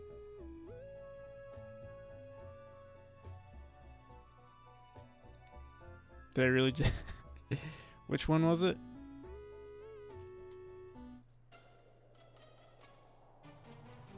Bro, this is like what? Come on, this is low tier. I love Terraria music, but that was not that great of a song.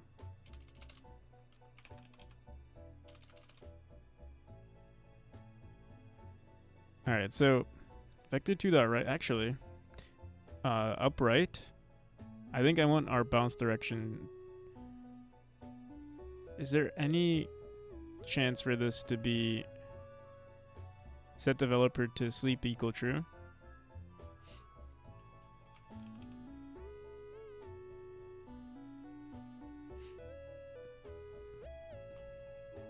I don't think I could read right now.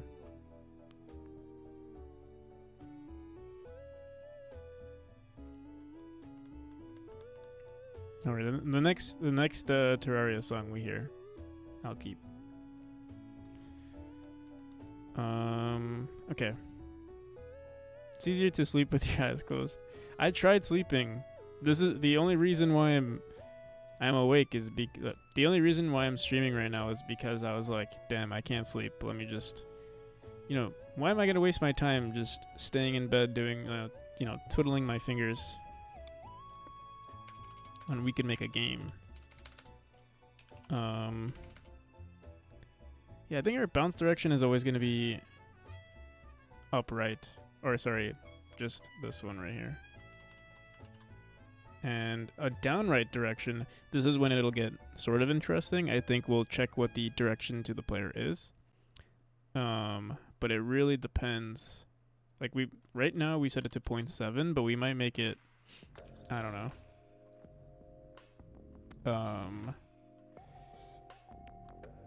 We'll see.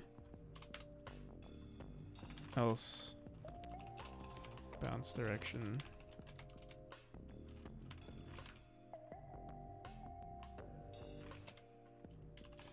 Is equal to vector 2 dot left. Same with the right. If you're like way too low, like if you're directly below the eyeball and you do an up right left, or like an up right or an up left dash, maybe we should force the player to dash downwards.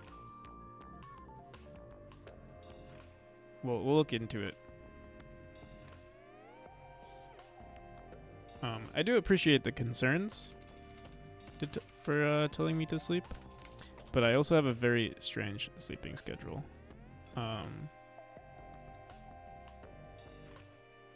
I spend a moment all the time in my project and slept only 4 hours a day. So I'm getting more than 4 hours, I'll say that. I'm getting at least 7. And usually I split my sleep schedule, so I'm actually getting more deep sleep than most people.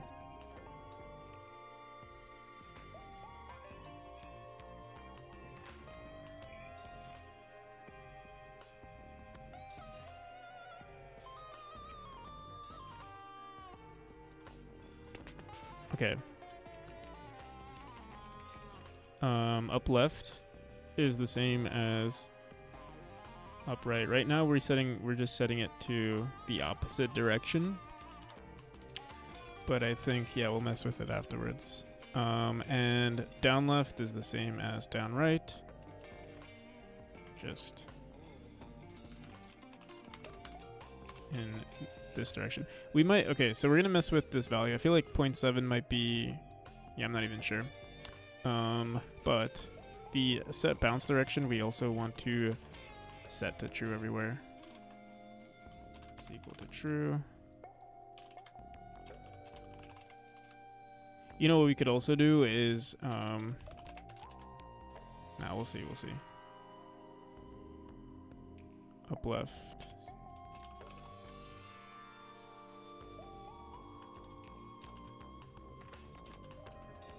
It's kind of all subjective at the moment.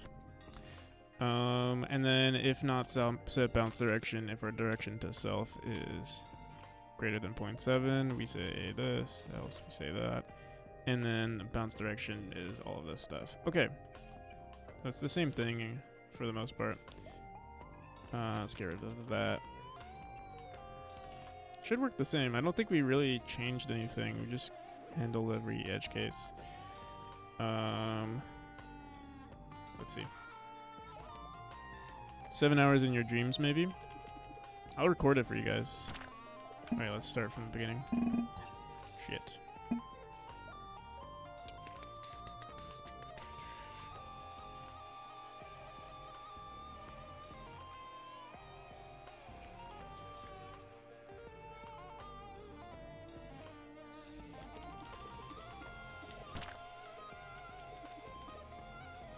Okay, so let's try a downwards dash. Oh my god. Let's see. Alright, so a downwards dash. I think this should be... That should be an upwards. That should go in the upwards direction. Even if you hit it from the side like that. I think. Can't be sure, actually. You see? Yeah, because we were, like, greatly above it.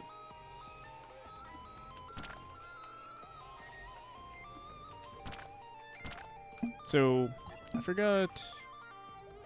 Yeah, we can test out these values. I'm gonna go crazy with it, too.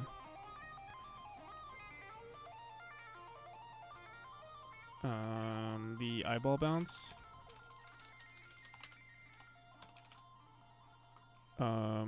So the lower it is, the more sensitive it is. So we can be like, I don't know. Usually we set to 0.7. Let's try 0.5. It's a little bit more sensitive. And what I want to do when we bounce upwards is I actually want to manipulate the player's global position. And on spring bounces, we run a force motion on the player, I believe. Let's see, where is that?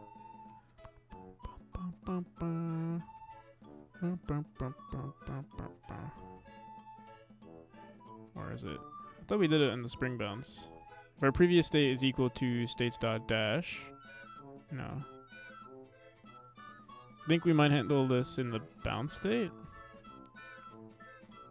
I thought I added like some sort of variable. Bounce direction.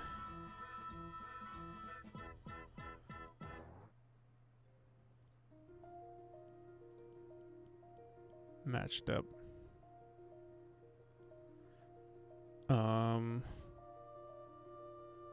Motion.x input controller.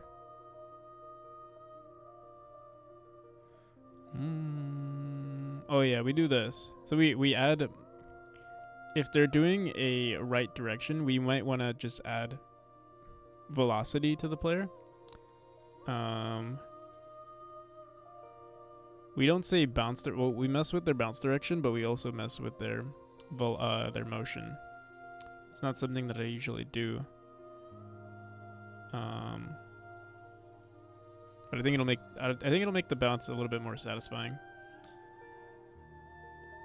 They'll act very similar to springs. But yeah, let's first mess with these values.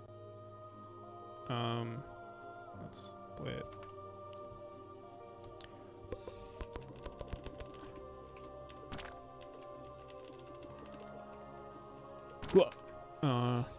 Wait. Come on. No. Maybe we're still a little too low. Let's see.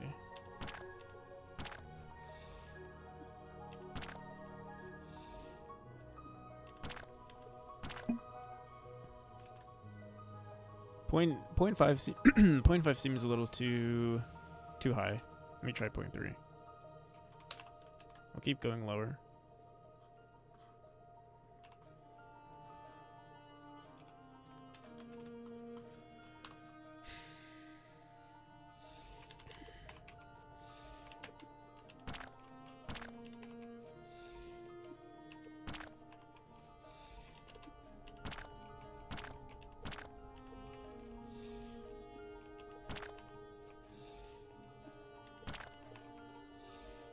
I should print what this direction is, or the direction to player.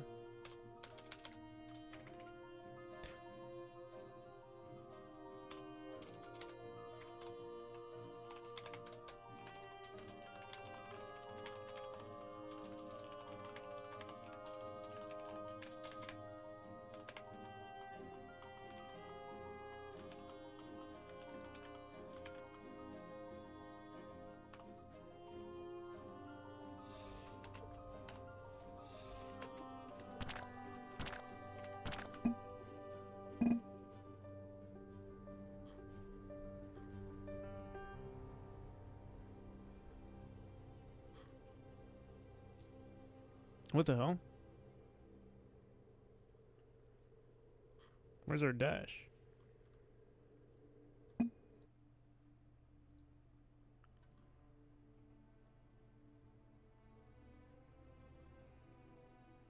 Wait.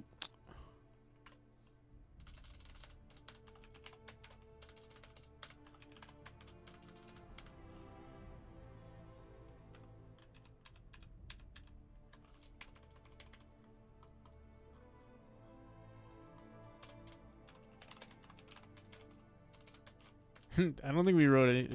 It was playing the same exact way this whole time. Or once we added this new function here.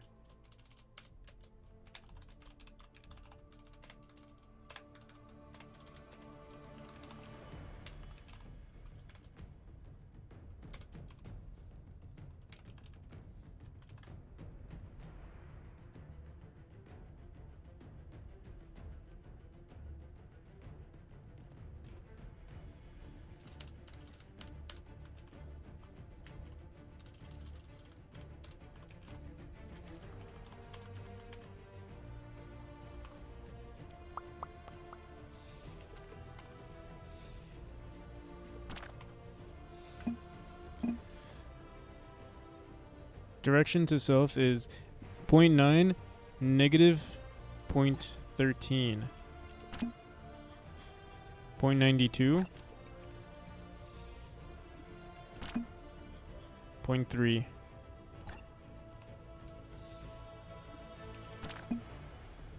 0.7, 0.9.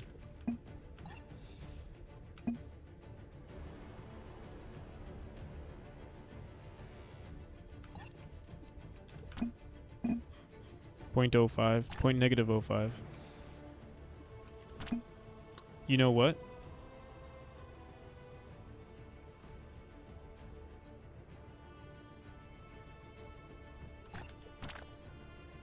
Feel like if you do a downwards dash and you're just slightly greater than wait. Yeah, I think we're gonna go greater than the negatives. Like maybe negative 0.1. Let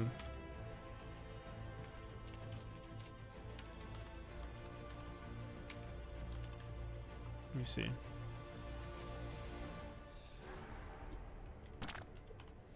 What was that?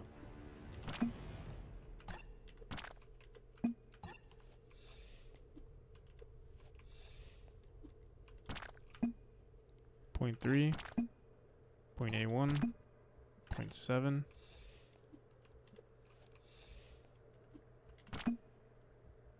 0.91, 0.57, 0.091. That's pretty good, actually. Let's go to the next room.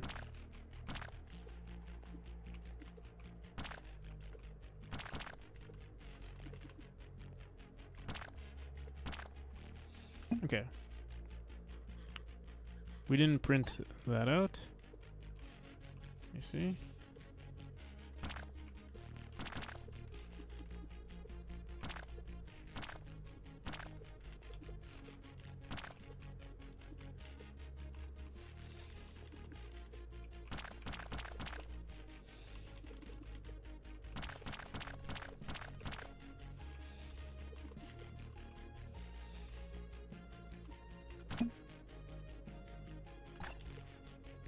Yeah, I think we're good with the negative 0.1. It's pretty. That was negative 0.3.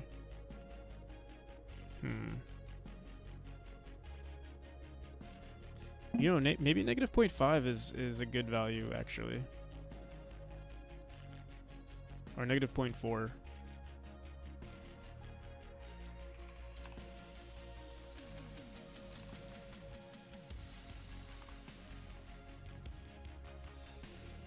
You have to be 60% above the eyeball in order for the dash to count upwards, or the bounce to count upwards. On the downwards dash, let me see.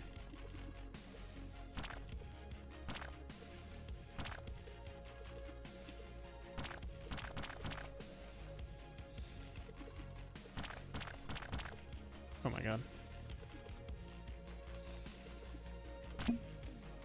0.38, 0.1, 0.08, but that was in the yeah, this is in the wrong state.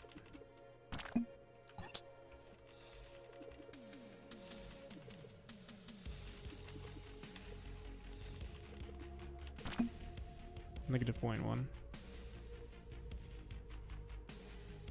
I kind of like that, right? Let me see that again. Negative 0.35.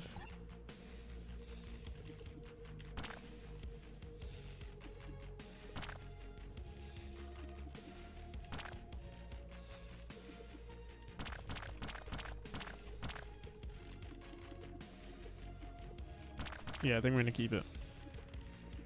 Alright, let's see what else.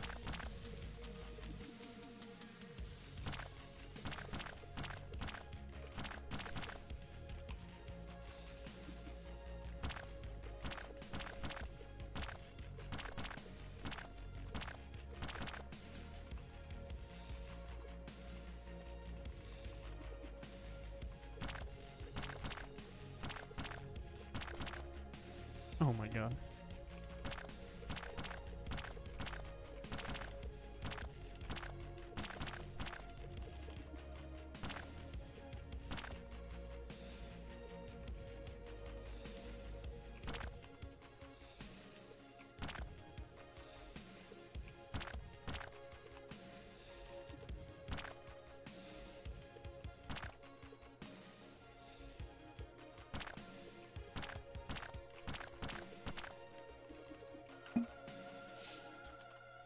Okay, the downwards dashes seem to be pretty good. The upwards dashes, vector 2. So up left dashes at the moment make you dash to the right, which I think is actually pretty good. The down left one,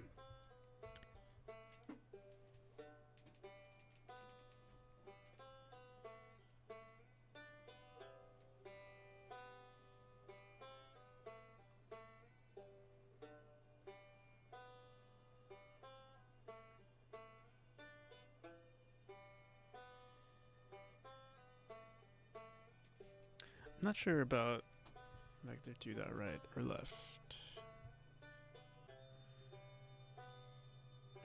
I think we'll leave it the way it is for now. if for whatever reason we find that it's unresponsive, or like with other rooms that we designed. So far it feels really clean though.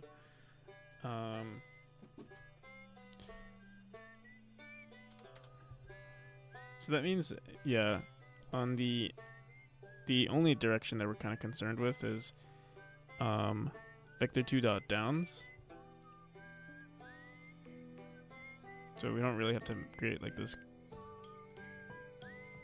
crazy match. We don't have to match for every state. We can just say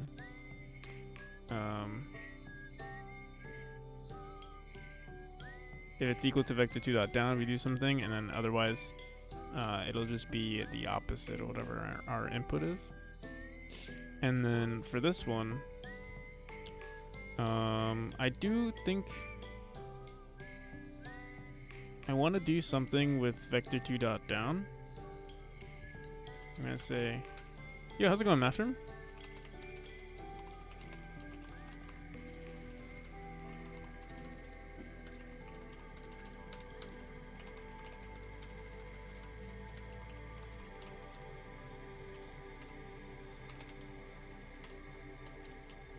We can say if it's less than -0.7, like on the opposite direction, the bounce direction is vector2.down.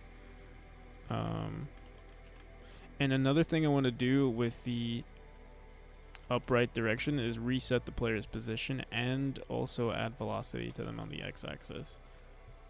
We'll do that next, but this is going to be vector2.down.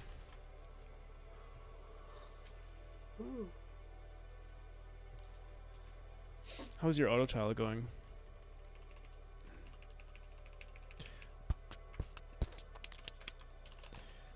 Vector2.down. Yeah, global position.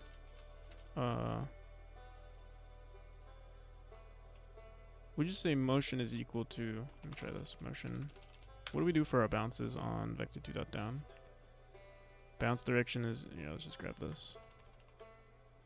If input x, we do some other stuff actually.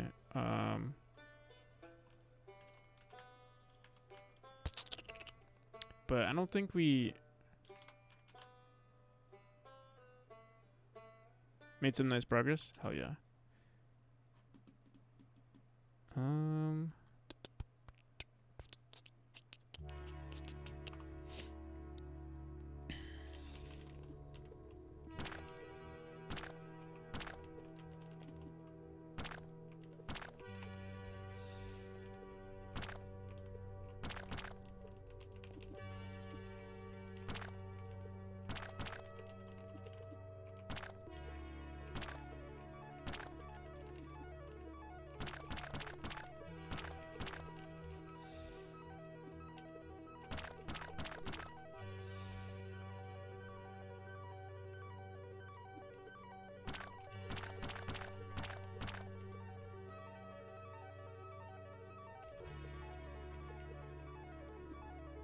Oh, whoops.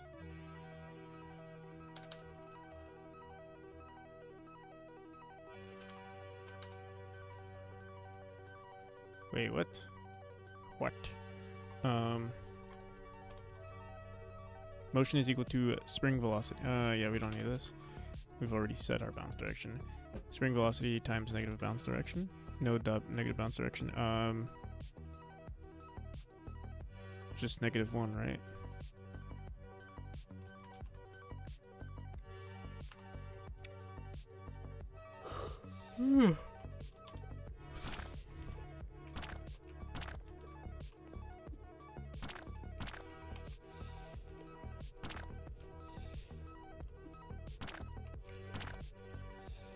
It's pretty difficult, it seems, to bounce downwards when it also breaks the game. Move and slide. Yes. That makes sense.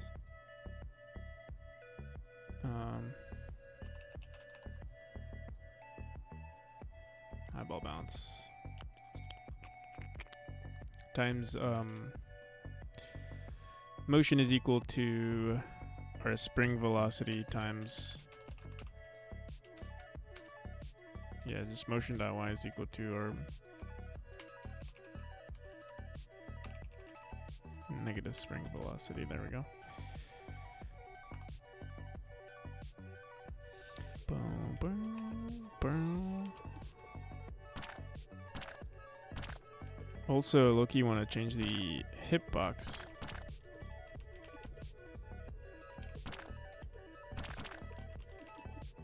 I mean, they're not too bad.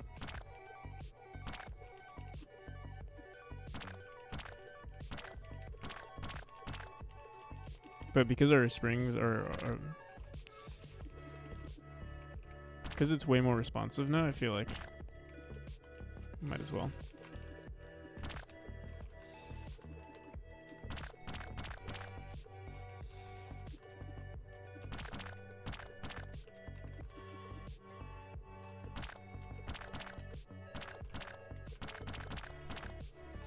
Oh, that was from below.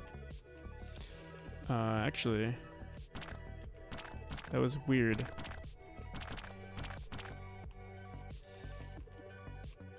We were in the dash state. We should have,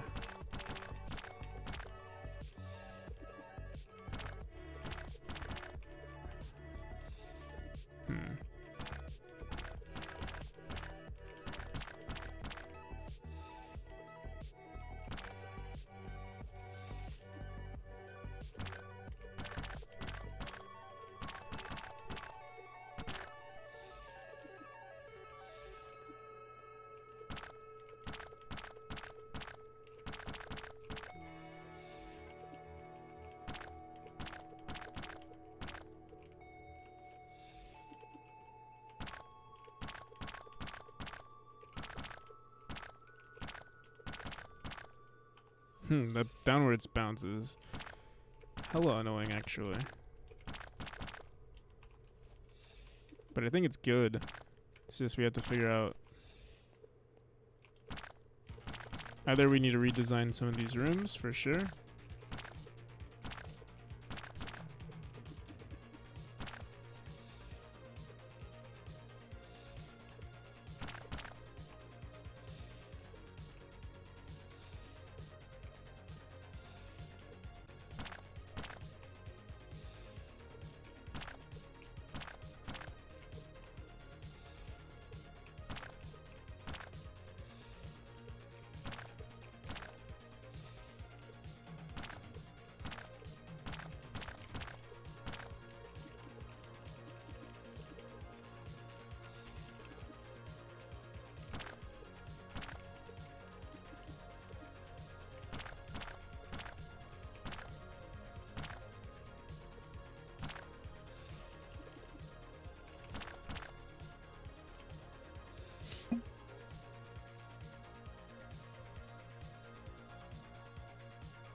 I think it's good.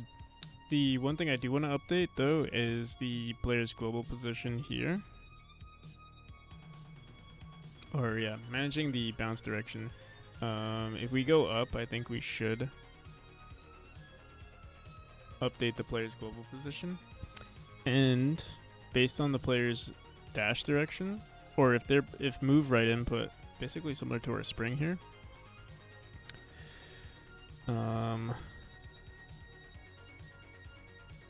We're gonna mess with motion.x right here. Motion.x is equal to negative movement input times spring velocity. Let's see how this goes. If our previous state was dash.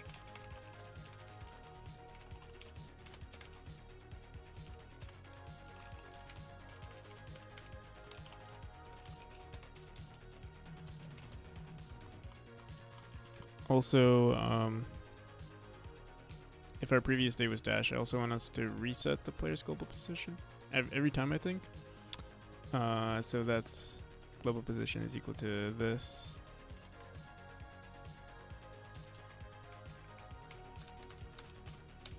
Let's see.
I think it's as good as it can be right now.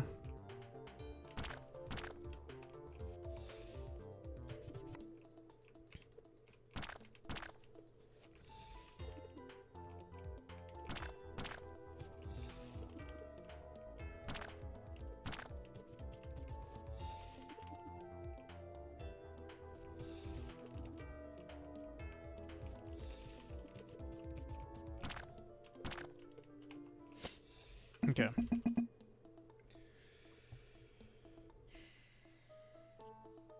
I think I'll call it there.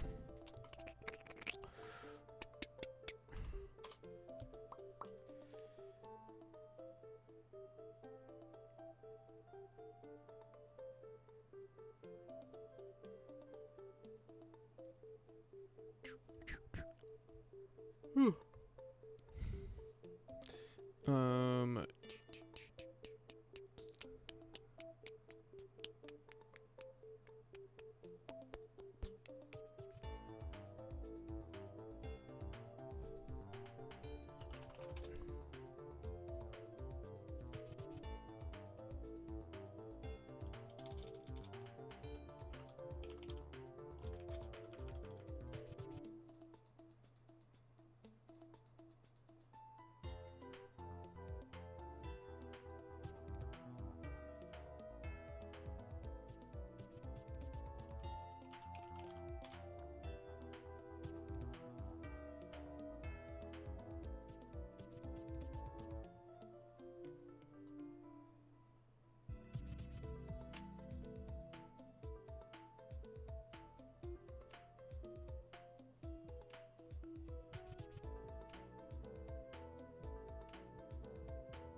trying to see if there are any cool devs that we can raid.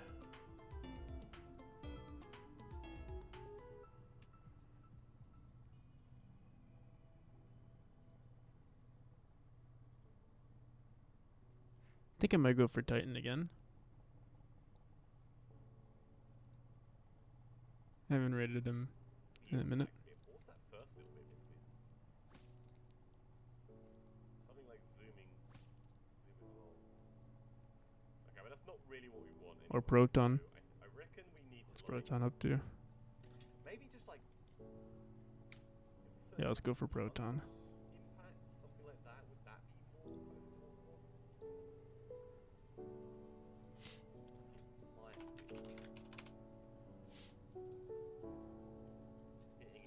Alrighty, people. If you're interested in Wait a minute, what? playing Memori, you can find the demo here. The sound effect is hitting in the face, and then the description is watch I'll be back video about in a few hours after I sleep. no idea.